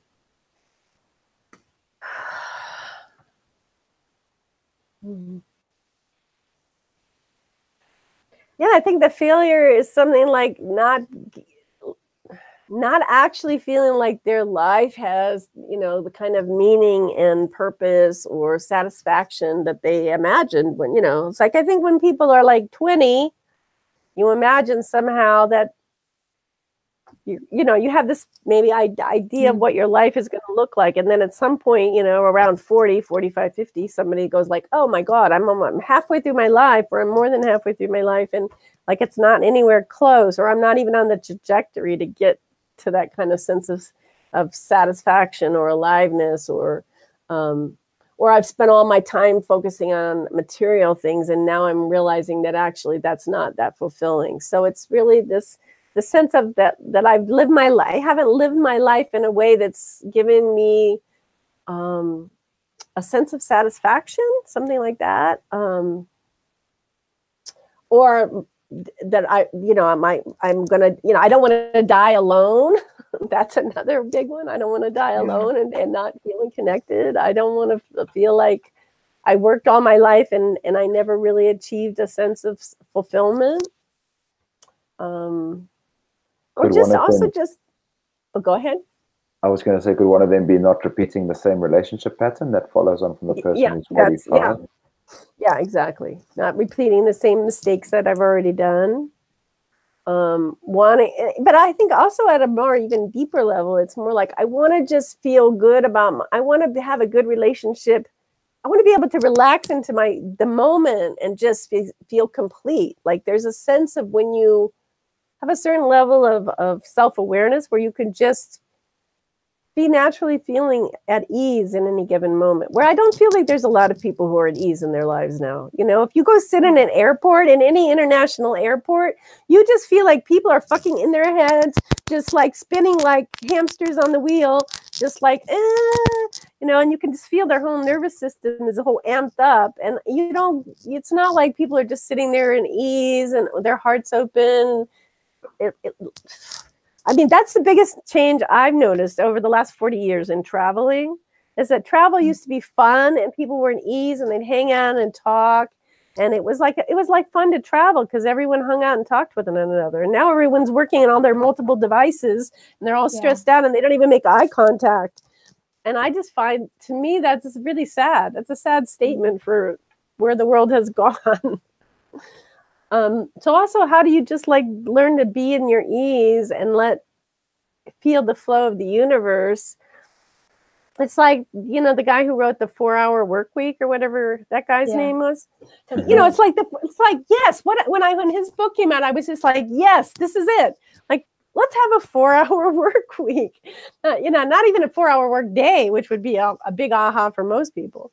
But it's like, really, how can life is about living, not about working. And most people's lives aren't that. They aren't about living. So I think that's the other piece. Like, how can I have a life that's about living and being in the moment and enjoying my relationships and connections and giving my gifts freely, and not about stress and trying to meet everybody else's needs and feeling overwhelmed. And so I think the failure is that I'm going to get to the end of my life and it's just going to have been a rat race, and I'm not going to have really had a good time, and then I'm just going to die. I mean, I think like that. That's like that's the really sad picture. That's kind of what's going on with a lot of people in the world. And thank God most people, I think a lot more people are waking up to it earlier. They're not waiting till they're 65 and retiring to say, oh my God, I should do something different. They're waking up at 40 or 45 and saying, maybe I better change my relationship to my life now. Yeah. But I think the relationship piece is definitely part of that. Like, how do I have a healthier relationship? But I guess I think all relationship begins with relationship to the self. So yeah, it's like which has to do with how do I be in my ease? How do I open to the flow? How can I slow down and find the present moment? You know, being aware in the present moment versus running around like a chicken with my head cut off kind of thing. Yeah. Okay. This is brilliant, Crystal. So good. Okay. So the next thing is, and we don't have to come up with this answer tonight. We can think about it. It's sometimes not that easy a question to answer, but we need to come up with a name for your tribe members. Sort of a name that your tribe members can identify with. So I'll give you an example for Ignite. Gareth and I call our tribe members fire starters. Oh. So you're a fire starter because you're one of our tribe members. For my own coaching business, it's a bit easier to come up with a name because my coaching business is called the Flying Phoenix. So all my tribe are phoenixes, but it can be anything that can be something that your tribe members can make them feel like they're part of a community. Okay, cool. Okay, so if you have any ideas off the top of your head, or any one of us do, we can do that here. Otherwise, this is something that we can leave as part of our homework to sort of think about and come up with a few names to brainstorm and come up with. Interesting. Okay, well, I'll think on that. Yeah, I know Bentinho calls his I mentioned Bentinho to Gareth. He calls his community people adepts. Okay. Yeah. The word that just came into my mind, and I don't know, it's maybe a little long, and I don't know if it's totally appropriate, but like one of the things I back in the day, there was a thing before Facebook called Zads, and you had to have a handle, and my handle was Cosmic Paradigm Shifter. So I like this idea of being a paradigm shifter. That's what I think of myself. That's what I call myself. Like I'm a cosmic paradigm shifter. So I'm here, going through the gears, shifting the paradigm as I move along. So I don't know if that's quite it, but anyway, that's what popped into my head. But I'll think about that. But that's good. So these kind of things are good. Even if we don't go this way, this gives us a good idea of what resonates with you, because ultimately, whatever the name is, needs to also represent you, and then obviously will resonate with the tribe you attract. Right. And I think there's something about learning a spiritual technology, right? Just like if you're learning online technology, right? It's like when you learn technology, you have more freedom to navigate, right? When you understand how to use a software program, when you initially start, it feels like, oh, this is too hard. I don't know how to use it. But then as you learn the technology, it's easy. And then you realize how much the technology can make your life easier once you learn about it, right? Like you learn how to use it. So there's something about shifting into another kind of reality that where life is suddenly, like this idea of making love with life is about shifting how you perceive your whole relationship to life. Life isn't something that's doing stuff to you. Life is something that you're making love to. So, because I think a lot of people go through life thinking life is doing them wrong or forcing them to do stuff they don't want to do, or they feel pressure from outside, right? Like they can't just do what they want. And so my feeling is I want people to feel that they're like like they're making love to life because they're this you know, they are one with it. It's part of them. So it's not like doing something to them. It's a mutually pleasurable experience, right? It's like, yeah, we're in this together and it feels good. And this is the creative juice. You know, life is the playground where we get to play with our creative juices, right? Yeah. Okay. That's cool. I've put a few notes here around that. Okay. So I think that we're going to put that as part of the homework. I think that we can put together a few ideas and see what we come up with there. And I'll, in the next section, explain why this is so important and how we actually use this name. Okay, so so we're going to now go into this, the last section, before we go into the last part of the section. So the one sentence. You guys excuse me for 2 seconds. Oh, you go ahead, Jay. I'm just going to quickly shoot to the bathroom. I'll be back in a sec. Okay. Okay, so the one sentence persuasion. This is, the idea here is that we should be able to, in just one sentence, be able to grab someone's attention. And there's 5 different ways to do this. And so we don't have to use all 5 ways. They're not always all applicable, but really now to go through those 5 ways and see which ones are applicable and how they are applicable. Okay, so the first thing is, when we grab attention, is that we are able to justify their fears. So here is what would be your tribe members' fears that they face?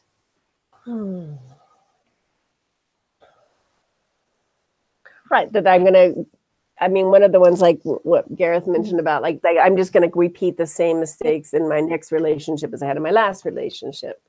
Or my life isn't going to get any better. I'm going to just keep, you know, I'm just going to keep finding that I do the things that I do and I keep having the same, you know, less than optimal results. That the conditioning or the judgments or the stuff that's been projected on me from the society is going to keep me stuck in a box that I can't get out of. Okay.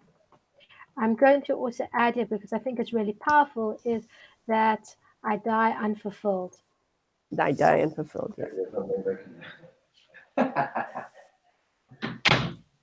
Okay. Cool. Okay. Then the other thing that we do is we encourage their dreams. So what would the dreams be of your tribe members? Yeah, that you can have a fulfilling and juicy relationship, you know, a fulfilling and juicy life and relationship no matter what your age. Yes. Or how long you've been together. That you can manifest, you know, your dreams, no matter, even those that even ones that seem, you know, like out there. Yes. That the universe is abundant and it wants to support you.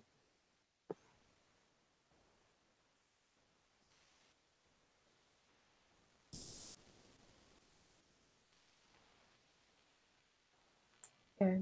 And that when you deepen your relationship with yourself, the work, like when you shift I would say, like when you shift your belief system, or when you shift how you see the world actually shifts how it responds to you. Like that's a big thing. Like when you recognize, if you shift your belief around life sucks to life is infinitely abundant and wants me to be fulfilled, like that's, everything changes just by changing that belief. Like just having that different experience is huge. Yeah.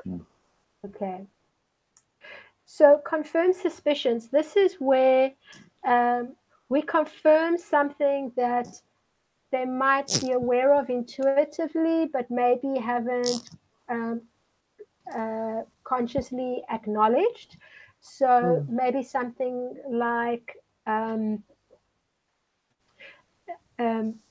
everything I've been taught actually was a lie, or something like that. Yes, I think something about everything I've been taught was a lie. I think it's I would think unconfirmed suspicions is something like, to me, like, my sexual energy is my life force energy. Everything depends on me having a conscious, a positive, healthy, vibrant relationship with my sexual energy in order to manifest the life of my dreams. Something like that. Okay, you might have to repeat some of that now. Or my sexual energy is my yeah, right, and then that when I'm fully aligned and conscious and in a positive relationship with my sexual energy, then I'm able to manifest the life of my dreams, or I'm able to manifest healthy relationships, or I'm able to manifest abundance. You know, like your life force energy is what manifests things. So when you're in a good relationship with that, you know, or you could also say, when I clear away my shame, guilt, and fear around my sexuality, I discover freedom. Maybe that's an easier way to say it. Can I say this another way, though? I just want to say that in the idea with confirming suspicions is this idea of aligning with your potential tribe member. And this is really the empathy piece where I think maybe instead of it being stated in the positive way here, what we're looking to do here is to align with the suspicion that our sexual energy has actually been suppressed. Right. So when I live in a world that has shame, guilt, and fear around sexuality, I stay small and disempowered. Yes. Okay. That's it. The confirmation of that suspicion. Sorry, can you just repeat it? When I live in a world of where sexuality is held with, is affected by shame, guilt, and fear. Or if I accept the assumption that sexuality is shameful, then, because I think that's part of it, right? People just accept, like, oh yeah, obviously nudity and sexuality and desire, those are all bad things. Therefore, if I'm a sexual being, then somehow there's something wrong with me that I should hide that. I should have shame, guilt, and fear and keep it small so people don't know, they don't think I'm a bad person. But when you suddenly so it's something about the shame, guilt, and fear of sexuality keeps me small and powerless. Yeah. Yes. Nice. Yeah. And this, just to give you an idea, the reason that we do this is that this is the type of thing that actually goes on. Can you quickly go back to your presentation, the Ignite presentation? Sexuality. Yeah. It's at this stage here where you are understands their needs and understands their fears. That third circle there, Crystal Dawn. Right. Needs a guide who understands their fears. This part is where, like, listen, we know that the world says that you should shame your sexuality, and we know that, and so you use those words to really hit home this point of empathy, this idea that we know what you need, well, this is what we're going to do, but we also understand that the world is blocking you in this way, that people don't allow this to happen, the church fucks it up, whatever the thing happens to be. You really come from this point of confirming their suspicions. They've thought this the whole time, but no one's actually had the balls to say to them, you know what, your sexual energy has probably been suppressed. We get it. It's this piece that we're working on here. I got it. That's great. Cool. Thanks, Al. You can go back to the other thing. It was just hard to fit it into the plan. Okay. Right. So so that's the thing. And I think that's actually really, that's really key, because the other piece about the sexual energy, when you recognize that the sexual energy is your life force energy, because that's the other piece, it's like shame, guilt, and fear around sexuality keeps me small and powerless, but it's also the recognition that my sexual energy is my life force energy. So if I have shame around my life force energy, how can I have a good life? Yes. I'm pushing it down and going, don't be too alive. It's not good. People will judge you. Yeah. So I mean, so it's those two pieces. It's the shame, and then it's also the fact that your sexuality is your life force energy. Literally. Where does life come from? It comes from sex. Yes. If we don't know, if the birds and the bees, the flowers and the trees, we're all doing it. It's sex. Yeah. It creates life on this planet. Without it, there is no life. Yes. So it's not just like sort of a philosophical idea. It's a literal like DNA biology thing. It's true at the most basic level. Perfect. Love it. Thank you. Okay, so throw rocks at enemies. So this is really about uniting yourself with your tribe by having a common enemy, or talking about what is the common thing that, or the common problem or challenge, or maybe the cause of the problem that is common. And yeah. Who's getting in the way of us getting from where we are at the moment to where we want to be? Yes. Okay. So again, this is not always something that comes up quite easily. It's not always an easy one to come up with in these brainstorming sessions. But again, the idea that Alex said is to unite us. You know, the best way to unite a tribe of people is to have an enemy. You know, the best. It can be used for good or bad. You know, some of the big dictators use this as a very strong tool. So this could be something like our conditioning, the way we traditionally get taught to deal with sexuality. That could be the common enemy. Yeah. So I'd say that one aspect is the gender wars, like the gender wars between men and women. That's huge. So that's a part, like sexual conditioning. Being told that's, you know, like it's weird in the US, and I don't know if this is true in South Africa, but like in the US they use sex to sell everything, and at the same time they're telling you on one level, like Facebook's a perfect example. You can't use the word sex in any kind of if you use sex or any intimacy or even pleasure in any kind of thing on Facebook, you can't actually advertise it on Facebook. So even though Coca-Cola, Ford, you know, Suzuki, whatever, every major corporation in the world uses sex to sell their products, somehow, if you try to use sex explicitly, you know, in wording, like to me, even the word pleasure, really, on Facebook, you can't advertise it because it's considered too, you know, it's adult content and it's got this shame around it. It's like totally bizarre. So we're using sex to sell everything, and then we're telling you it's bad. So I find that really bizarre that that's where we are in, you know, the 21st, almost the second decade of the 21st century, you know, the end of the second decade. Crazy. Yes. So it's like the conditioning around sex, the messaging around sex, and the gender wars. Because I think there's still a lot going on around gender and gender identity, as well as sexual identity. Which is interesting. Again, like the 20-something people or the younger are like, they don't even want to be identified as bisexual labeling or even gender identification. And, you know, like they're like opting out.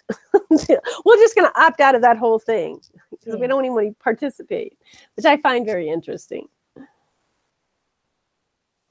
Okay. Perfect. Okay, and then the last thing is allay their fears. So we already spoke about justifying their fears in the first one. And this is really about repositioning the fear, or showing that the fear isn't as scary or as bad, or that the potential outcome isn't as bad as what they think, or that the risk isn't as bad. Yeah, so I think that's kind of coming back to the idea that if you just look at sexuality as consciousness, right? Sexuality is consciousness, or sexuality is your life force energy. And like when we change our relationship to our sexuality, we change our, you know, then suddenly it's like, oh, like sex isn't this perverted thing that's going to somehow, you know, cause harm in the world.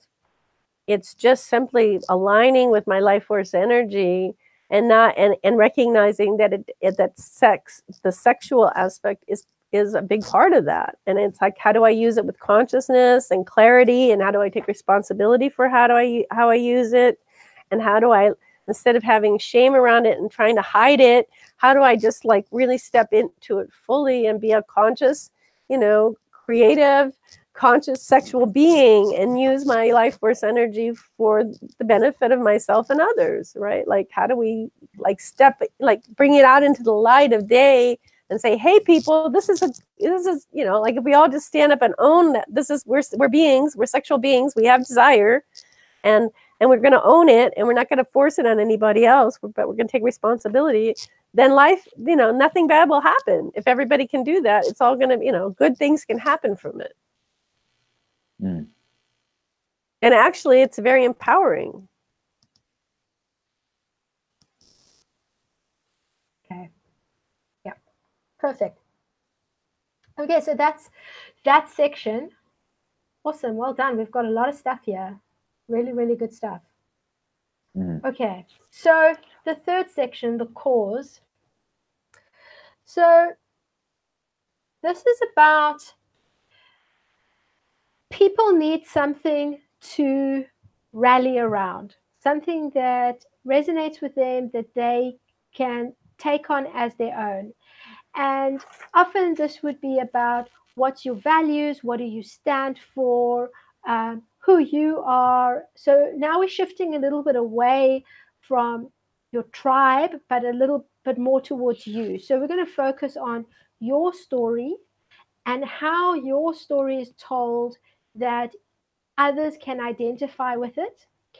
And I think this is important because very often the people that we are attracting are ourselves a few phases back. You know, so we're almost teaching them from our own journey. So maybe it's ourselves 5 years ago, ourselves before our divorce, ourselves before this, or whatever. And it's that story and how we share that story. The manifesto is about what is the values and writing it in a way that people can identify with it. And then we're going to see if we can find a tagline. So that's really what we're going to focus on today, is that. And then later on, we won't focus on it today, but out of this will also come, in terms of from a marketing point of view, what we need to get out of it is a 140 character summary, like a single tweet of who you are, your elevator pitch, which is something that you can literally say in 30 seconds, and a more presentation style, longer pitch of explaining what you do and being able to word that really well with the right language. So that's what we're hoping to get out of this by really writing our story, our manifesto, and our tagline really well today. So can you tell me what the manifesto is? So I'll show you. I'll give you an example. Okay. We'll get to that in a second. Oh, we're going to go through that in detail. Yeah. I want to just say one thing here quickly. Yes. On this presentation, first of all, the idea of story is so important. It really, the more time we spend looking at story, the more we start to understand that, you know, story is the narrative that weaves culture together. And if you want to make a change in a culture or a community or in one person even, it's done through the way that stories are told. Bibles are full of stories. It's the reason that we use the hero's journey framework for business, and is at the basis of what we're working with. And the step that we take from there is really, our business is helping people set up an online teaching business. But Alex and I have also sort of identified that in a lot of ways, nobody actually really teaches anything. All they do is they tell a story. We all tell a story, and either it lands with somebody or it doesn't, or it lands with them and they take something from it, or they take a different thing from it. But they'll only take from it what they're open to receiving. And that's really just a function of being able to tell the story. So really the narrative really becomes kind of important in terms of this whole process and how it's put together. So yeah, and then as we work through these things, there's some practical things that'll get to the manifesto, but really at the end of it, what those three on the right-hand side are, the tweet, the pitch, and the presentation, is really this idea that when someone says, oh, what do you do? If it's at a cocktail party, you can say in one sentence what it is. If they ask, oh, give me a little bit more detail, you could do a sort of, that moves into the pitch, which is more sort of a 2 or 3 minute talk about what it is that you do, right down to a fully expanded, sort of call it a TED talk of your story, which follows the same structure, but into very short in 1 minute or 5 minutes or 20 minutes or a 2-day course potentially. But the story is built across those three substrates, if you want to call it that. Yeah, got it. Yeah, brilliant. Thank you, Gareth. Cool. Okay, so of course. Okay, so what is my story? So what we'll do now is we'll just go through like a little bit of bullet points as you maybe tell us a little bit about your story. But part of the homework will be for you to flesh this out, because it is quite important that the story is in your words. And then we'll clean it up for you so that it flows right. Yeah, so do you maybe want to start and I will start bullet pointing as you speak. Well, this is interesting. So again, maybe just before you jump into that, the idea with this is to build the journey from the point of view of the customer. So the story needs to resonate in terms of building trust that gets you to a point that positions you as the guide that's going to take them from this place of lostness to this place of the solution being found. And so the story is really along those lines. There might be some backstory stuff, but sticking to points that are relevant. So the Gareth Pickering story, when I tell it in the Ignite point of view, starts with me working in an advertising agency. The idea there is that I would build some trust with my potential market, that I've been in business before, that I know my stuff around that, for example. And so the story is weaved in a specific way to try and move the customer through this trust building sequence and positioning yourself as an expert. Yeah. And there are certain touch points that need to be present in the story. So the first thing is that when you tell your story, there needs to at some point have been some kind of drama in the story, something, a challenge, an obstacle, a trauma, a travesty, something that resonates with others. And then out of that, there needs to have been some kind of realization or an epiphany of some kind, and then go into how this actually made your life better. So those are key touch points that somehow need to be present in the story. Because obviously you didn't just wake up, or you weren't born and on the day that you were born knew that you were going to go on this journey with Tantra and consciousness. Something in your life brought you to it. Right. Yeah. Yeah. So, yeah, I think that my story is something along the lines of, at the age of 16, I had a spontaneous awakening where I went into bliss for a week. And on the 8th day, I woke up and everything was back to ordinary reality. And that made me kind of question, like, what's going on here? What's life really about? Because during the week I was in the bliss, I felt so much love and connection to everything. And when that shift went back into sort of ordinary reality, I felt like that all that stuff was still there, but I wasn't in touch with it. Like, I felt the bliss was still there, but somehow I wasn't feeling it. I wasn't connecting with it for some reason. And and then I kind of asked Spirit, what's the next step? And Spirit said, find a man and have children. So off I went at 16, found a man, had children, and spent the next 16 years having a marriage and multiple businesses and children and raising a family and kind of being caught up in life, getting very busy, let's say. And deciding I want to become a midwife and be of service, because having children was very empowering for me. And then at some point in midwifery school, my marriage broke down, and my marriage ended, and my kids became teenagers, and it became a point in my life where I was like, I need to figure out who I am. I felt like I kind of lost myself in the process of dealing with everybody else's needs.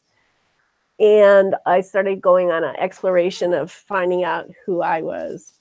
And in that journey, I came to recognize that how important it is to really discover, have a powerful relationship with the self, and that through, you know, that led me on many journeys around shamanism and body-centered therapy, different things.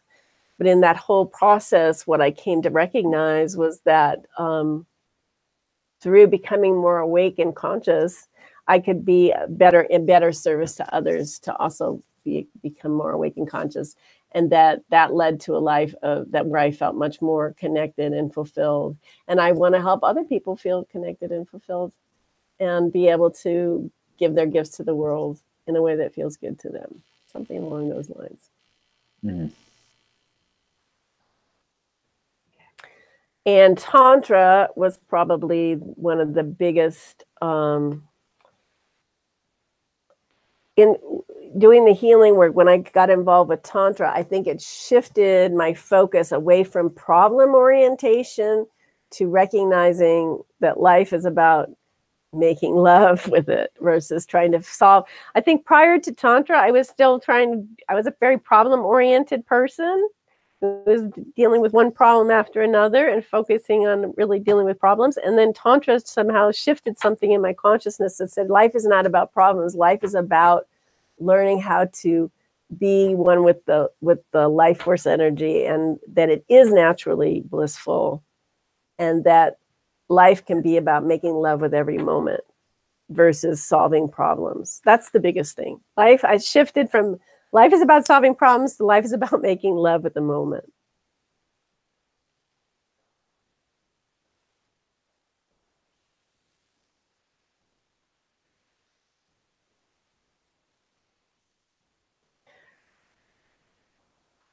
Okay.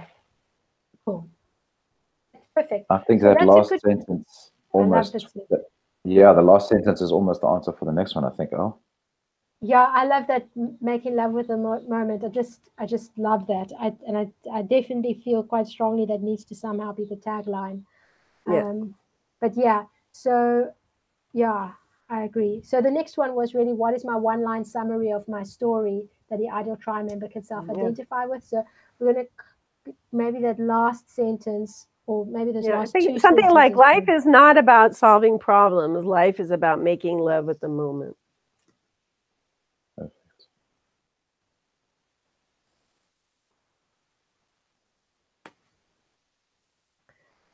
And that was probably the biggest shift that I've had. Like just suddenly going like, oh. Okay. Okay, so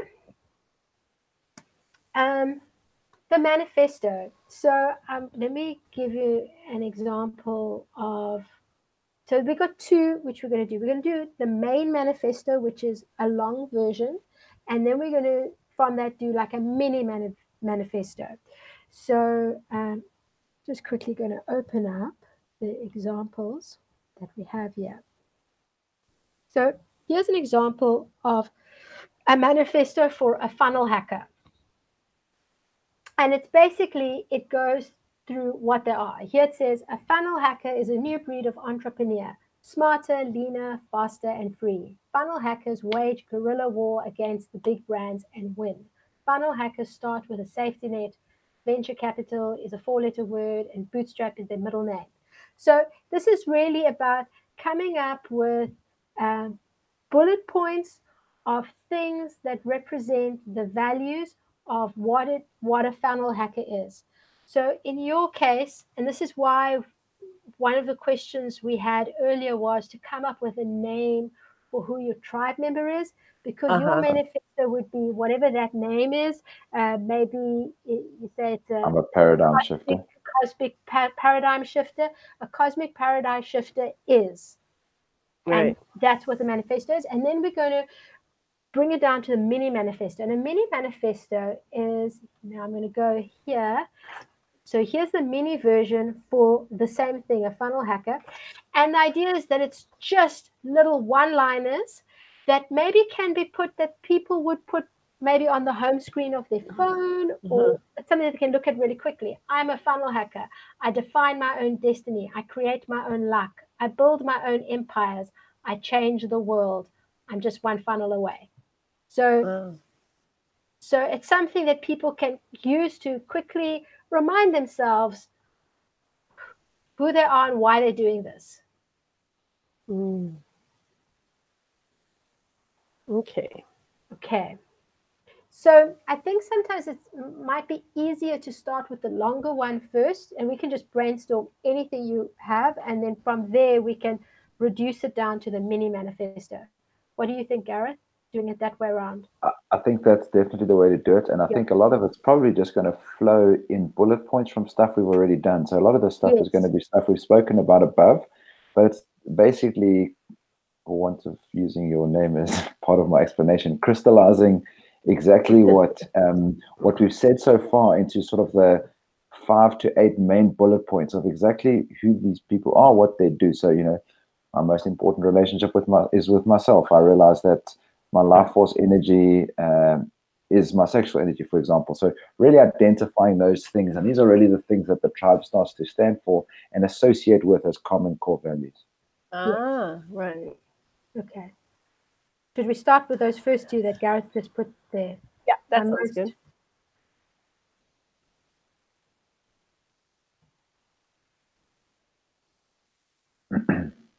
That flowed off my tongue quite easily because it's one of my daily affirmations. It's like I realize my most important relationship is the one I have with myself. Yeah. What was the next one? My sexual energy is my life force energy, is what I'd say, but it needs to be crystals if you. Yeah, no, I like that. Like my sexual energy is my life force energy, or sexual energy is life, not even mine. Like sexual energy is life force energy. Yes.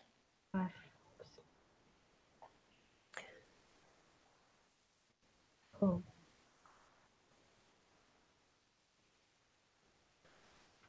And actually on the first line, I think I would say my most important relationship is with the true self instead of myself, because so let's just change that. My most important relationship is the true self, like capital T, capital S.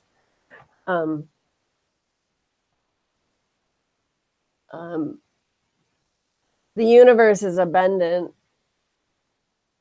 and it wants to support me in manifesting and giving my gifts or manifesting my desires, or the universe is abundant and supporting me in each moment. Yeah, there you go. Perfect.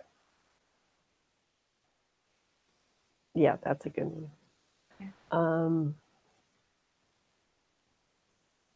Something about love and freedom.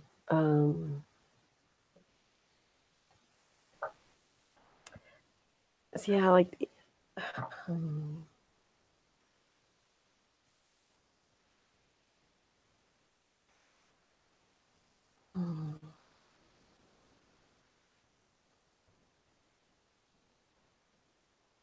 I think something like I live in the flow, or something like I am the manifestation of love and freedom as the flow of life, or something like that. Maybe that's a little too wordy, but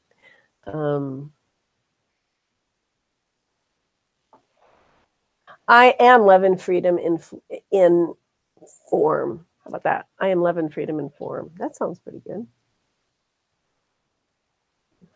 Okay, cool. In manifested form. Yeah, manifested form. Yeah, perfect. These are also things you can take some time and have a cup of tea with, and just spend some time just seeing if they land with you. The other things that's good to add as part of the manifesto is it's about what is the behavior also that a tribe member has. So it could be something like I was going to say something like I am present, yes, open, and connected to the divine, or to life force energy, or to source.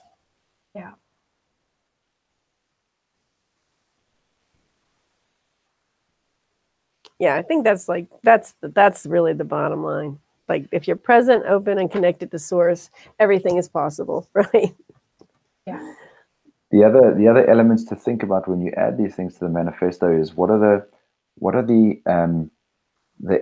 enemies or the fears that we overcome and actually state to be truths in this manifesto, you know. So all the stuff we've written at the top, I would need to go back and look at what those were exactly, but you know, something might be guilt, fear, and shame is not something I feel around sex, you know. And I know that's stated negatively, but it's like this idea of saying that whatever used to be true and are coming back now to the funnel hackers one. So they're a business organization, and so it's not really relevant to you. It was more just for explanation purposes. But their thing is they see sort of venture capital as a way that they don't align with venture capital. So they say, you know, venture capital is a cheat, and we do it our own way. You know, we don't take outside funding, for example. So, you know, just each of the things in the manifesto reinforce and confirm the very things that we've outlined regarding our tribe and what brings us together. Right. That makes sense. Yeah. So these are something that once like we read over that document, then we can also tweak. Yeah. Yeah. So. Yeah, so I think on the sexual energies, life force energy, we could also add, and the basis of creative, you know, something about creativity. Sexual energy is life force energy and the basis of my creative expression or something like that. So it's like, again, it's like recognizing that when we have a good relationship with our sexual energy, that's how we tap into our creative energy. So that's the source of our ability to manifest our dreams. And that's why it's important to really clear away the shame, guilt, and fear, because then we have access to a lot more life force energy, a lot more sexual energy. And when we know how to just generate our sexual energy easily and effortlessly in every moment, like it becomes, yeah.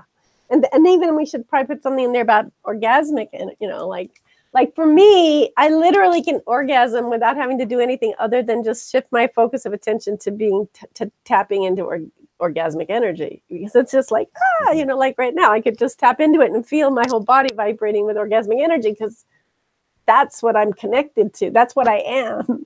That's the basis of what form is. It's all vibrating with life force energy that is just bliss, right? It's this energy that's vibrating with your bliss.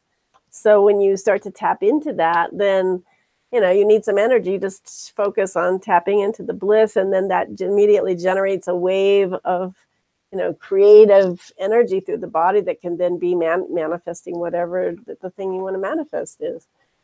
I think that's part of it too. The recognition that you know, bliss, the vibration of bliss is always ever present and supporting my creative process or something like that, or my ability to manifest.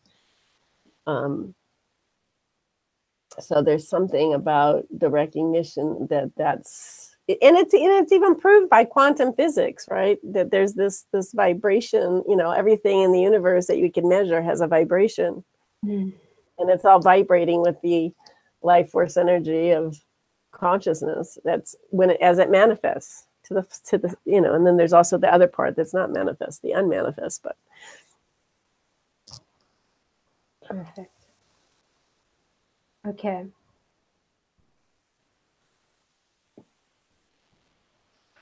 So now we're on the mini manifesto, yeah? Yeah. So, yeah, these are really short one-liners. I am I am, I do, yes. To give you again, if we go so back something like I'm an ecstatic being who vibrates with love and freedom and manifests my reality consciously. Something like that. So I'm an ecstatic being. Yeah. Could we just be I'm an ecstatic being? We want to keep it Yeah. relatively short. Okay. Yeah. That be okay? You could have those points over a couple. I manifest my reality consciously, something like that. There we go. Yeah. I manifest my, I consciously manifest my reality. Yeah. If I'm an ecstatic being, I consciously manifest my reality. Oh, you're saying it would be, these are the bullet points. Like these are the one. Yeah. Okay. Yeah. Yes. So I'm an ecstatic being. I consciously manifest my reality.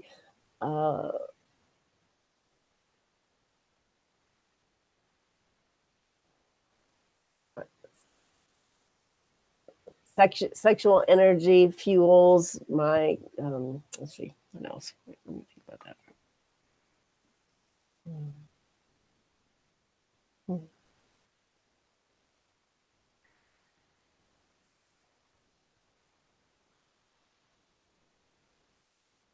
What would the opposites be of shame, fear, and guilt?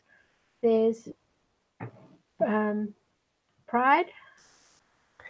Let's say something like, I mean, to me, it's more like love and freedom and bliss or something like that. Okay. Yeah, same guilt and Maybe fear. this idea of honoring your life force energy rather than the shame, sex, and fear. Right. Yeah, I honor my life force energy as an expression of source, or yeah, I like the word source just because it doesn't have the religious connotations.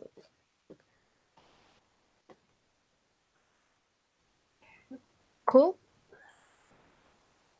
Like something. It could be something like love and freedom are the way I something like I live in the flow of love and freedom. Like that's like when you're, like the idea of you're going to surrender to the river. Like this river is a river of love and freedom that guides me to. So I surrender to love and freedom. Yeah, something along those lines. Like I surrender to love and freedom and allow my life to flow with ease, something like that. So maybe I allow my life to flow with ease is another line. Yeah. I surrender to love and freedom. I allow my life to flow with ease and abundance. It could even be, or I allow my life to flow with abundance, ease or abundance, or both. Yeah. Okay.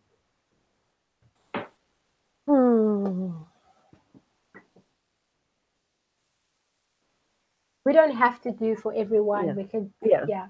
And sometimes I think for the mini manifesto, and this is a thought I had now, was, when Gareth and I did our mini manifesto for Ignite, and then when I also did one for my own business, it was quite a long list. But looking back now at the example ones, like the funnel hacker one, and I was looking earlier at another one that was also part of that book we read, they've kept it really short. And I think there's a lot of power in having fewer but really well written bullet points than having necessarily lots of them. Yeah, I think that's true. I think I just read recently in some coaching book I was just reading while I was on my vacation was like 4. People can't remember more than 7 things, and then they said, well, actually, ideally, it's more like 4. Yeah. So 4 to 5 is probably. They usually say odd numbers for some reason are better in keeping people remembering things. Like maybe 5 things probably is probably I like the optimal. Yeah. Okay. So next is the tagline, and we've obviously already started talking a little bit around that. We had here life is about making love in the moment, the possible tagline. And any other ideas? So I like to say, so something like making love with life in every moment, no matter what it looks like. Because I think there's still people's, people still are really focused on what it looks like, what life looks like. But actually, it's like if you can get to the point where you're not, it doesn't even matter what it looks like. You can still make love to it, even when it's not looking pretty. Because sometimes those are the moments when our faith, right? Like if your faith is like if you just aren't doubtless, at some point you become doubtless in your understanding that you are the divine or that you are the one. But until you're doubtless, when you hit those points where life is not looking so pretty, when it is falling apart, when all your things are being tested, that's the moment when can I still make love even to this? My wife is leaving me, my child is ill, my business just fell apart. So it's like how learning to make love with life no matter what it looks like, or I am open to making love with life no matter what it looks like, or I am dedicated to making love with life in every moment no matter what it looks like.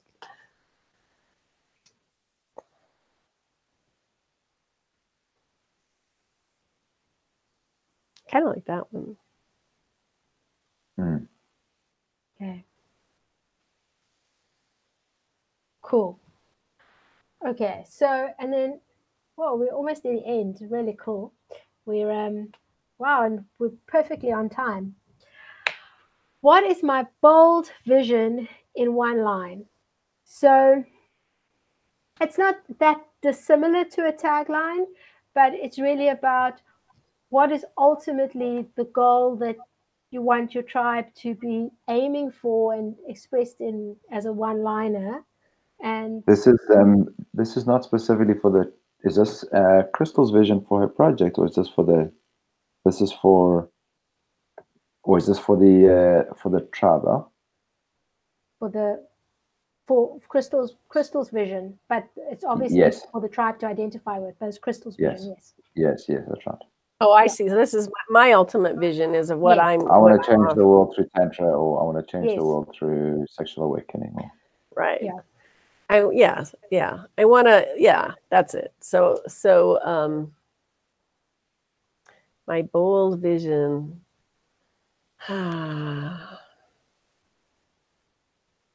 Yes, it would be something like this idea that through the Tantraversity gives people the skills to transform their relationship to their life so that they live a life of love and freedom in every moment, no matter what it looks like, or they're making love with life.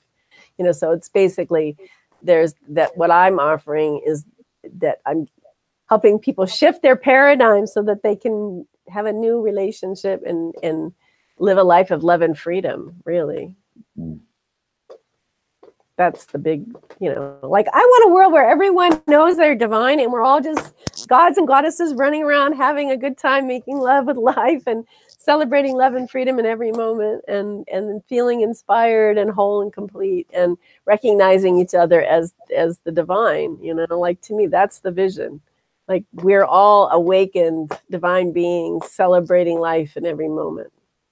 Mm-hmm.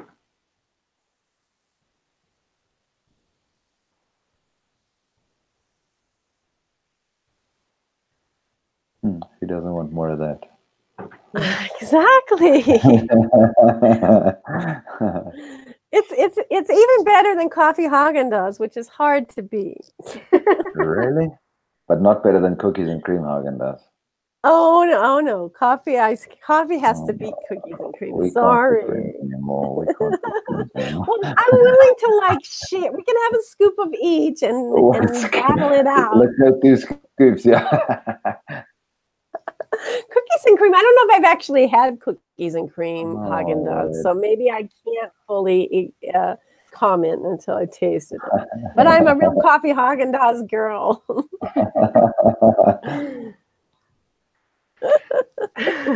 But I'm glad you like Haagen-Dazs. That's a good sign. And to be honest, I'm actually a bit of an ice cream slut. I would probably eat coffee ice cream. I would do mint. I'm not really fussy. Any ice cream's good for me. So, can I tell you how fortunate I was? I grew up, and we owned an ice cream parlor growing up. Oh my God! My life, yes. When I was, I am really extremely jealous. Yes, we made real Italian gelato, and that's my favorite gelato. Oh my God! Oh my gosh! I didn't have gelato till I went to Europe, and I was like, what? This stuff is like even better than ice cream. It's just hard to believe anything could be better than ice cream. But gelato, and it has less calories. Yes, it does. Yeah. And it's better for you. Yeah. I actually made ice cream today because I was missing homemade ice cream. Wow. So, yeah. It's my family secret recipe. Oh, wow. Wow. I had no idea. So you just can do it. Like you have like an electric ice cream maker? What do you have? Yes, I do. Oh, wow. Okay, I'm going to come visit you very soon. You're welcome to. Coffee flavor, Alex. Yeah. Cool. This was really productive. Really productive. We've got through this at Well exactly done. right pace, I think. So, yes. nice work. Perfect. Thanks, Crystal. Nice work, yes. Yeah. Yeah. Okay. Well, it was fun actually. It was yeah, great that you guys have such a nice way of going through and just putting it all out there. That was awesome. So it's not finished. So we've got a little bit of homework. I think so. I will share the link to this document to you because at the moment the link is sitting in our Hangout, but I'll share it to you either on Messenger, so you can go in. And I think we should between now and the next meeting go over again. And if you have anything you want to add, anything else that has come to mind, just throw it in there. Don't worry about what it looks like or if it feels, and also don't worry if you're not sure about where to put it in. Just throw it in. We'll sort that. And Okay. then, in terms of your story, to maybe spend a little bit of time here under the cause. What is my story? Spend a little bit of time expanding on that a little bit. Okay. Talk a little bit through also about your emotional journey around that, your feelings. Yeah, both before and during and after, as you go through drama, epiphany, and then the path that you are now. Just expand a little bit on that. I think that, and then check these manifestos if there's anything you want to change, remove, reword, something like that. Those, but yeah. So I think that's the key thing. Yeah. I want to give two options there. If you can, maybe when you share this link, maybe copy or add those examples of manifestos and mini manifestos. I know we've got a couple of other examples. I will do that. Just to give Crystal the opportunity to see other people's manifestos, specifically the mini manifesto. That really just needs to be 5 short points. You know, the idea there is really just imagine someone looking at it on their phone that says, you know, I understand this, my life flows with ease, but like really 4 or 5 short things that are just really on and to the point. So if you could share those, it'll give you a bit of direction. Then with regards to your story, 2 things I made a note of. One of them is that when you spend the time, Alex said, just to flesh it out in a bit more detail, kind of be specific about what, if you can, about some of those things, because the nature of the story is whether it's interesting or not. This idea that I was in bliss for a while and then I wasn't is interesting, except that it doesn't really resonate with somebody who doesn't know you that well. Obviously, you need to find something that you feel comfortable telling, but it actually flows into this idea that that trust building, the reason you tell the story is to build trust, and what the best way to do that is to show up vulnerable. You know, to say, you know what, I've been through this shit before. You know, it's not like I've always had a perfect life or I've always understood this shit. Like, I've been through this and I've been through the school of hard knocks. So the specific elements of that make it a story, as well as make you vulnerable, are the very elements that build trust in the story. So just use that as a background when you flesh out that that thing under the course called What is My Story. And then also what you can do is when you read it back to yourself, read it as if you are somebody who doesn't know yourself.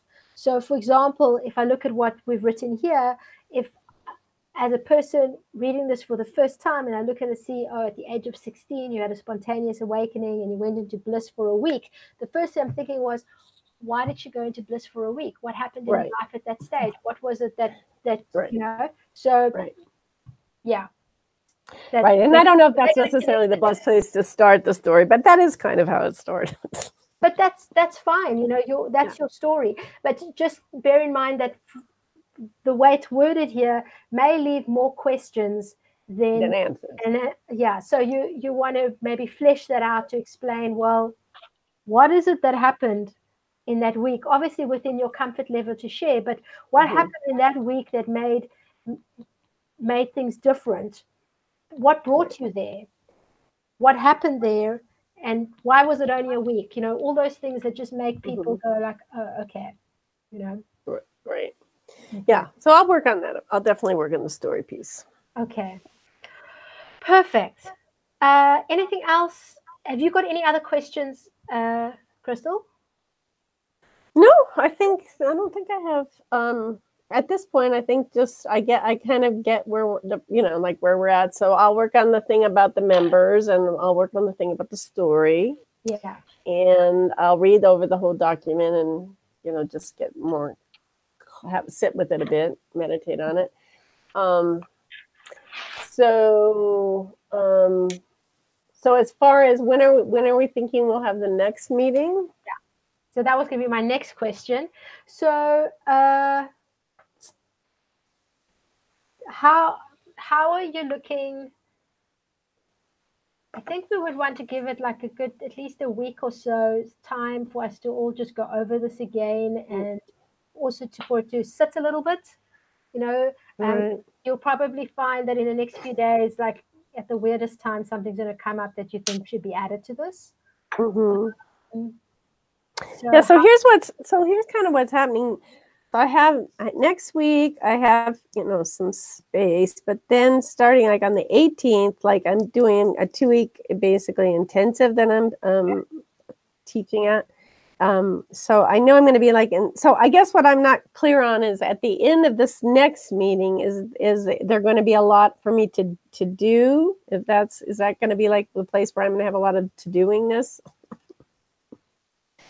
Or what's the process after that? So the next meeting is going to focus more on the more practical side. So we're going to start fleshing out what would it practically look like. So we'll start thinking a little bit about things like, what does the social media strategy look like? What does the presenting of the information look like on a website? So it's going to be a lot more practical. So I don't think that we'll land up with a lot of homework at the end of that for you. Oh, okay. I think that's actually the point where a bigger burden of the homework is going to fall onto us, because we'll use that to actually create the strategy for you that we'll present to you. Okay. Okay, cool. Okay. That sounds good then. So yeah, so the next week should be sometime next week should work. Okay. Gareth, I'm just looking at my week next week. Later in the week is better. I'm going to be in Panama City sorting out visa stuff. So next week is kind of busy-ish for me. Let's have a look here. You said you're out of action from the 18th, eh, Crystal Dawn? Yeah, it's going to be kind of crazy after that. Okay. So yeah, towards the end of next week or even next weekend would be best for me, because then I'll be back home in Guatemala and I can be set up and I'll have that time to go through it. So if that's a solution, that would work for me. Okay. So on the 16th, so you're saying Saturday would be good? The 16th? Saturday, yeah. Okay, so if we did it, could we do it around the same time? Yeah. How are you for that? Yeah, that works for me. Okay. So let's perfect. I think that can work for me. So let's do 10 a.m. on the 16th. Okay, perfect. Cool. Great.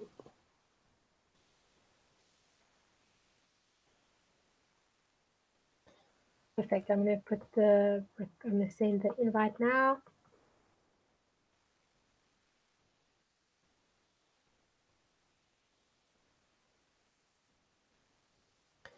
Okay, perfect.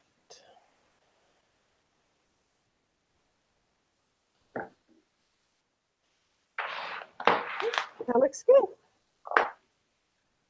Happy days.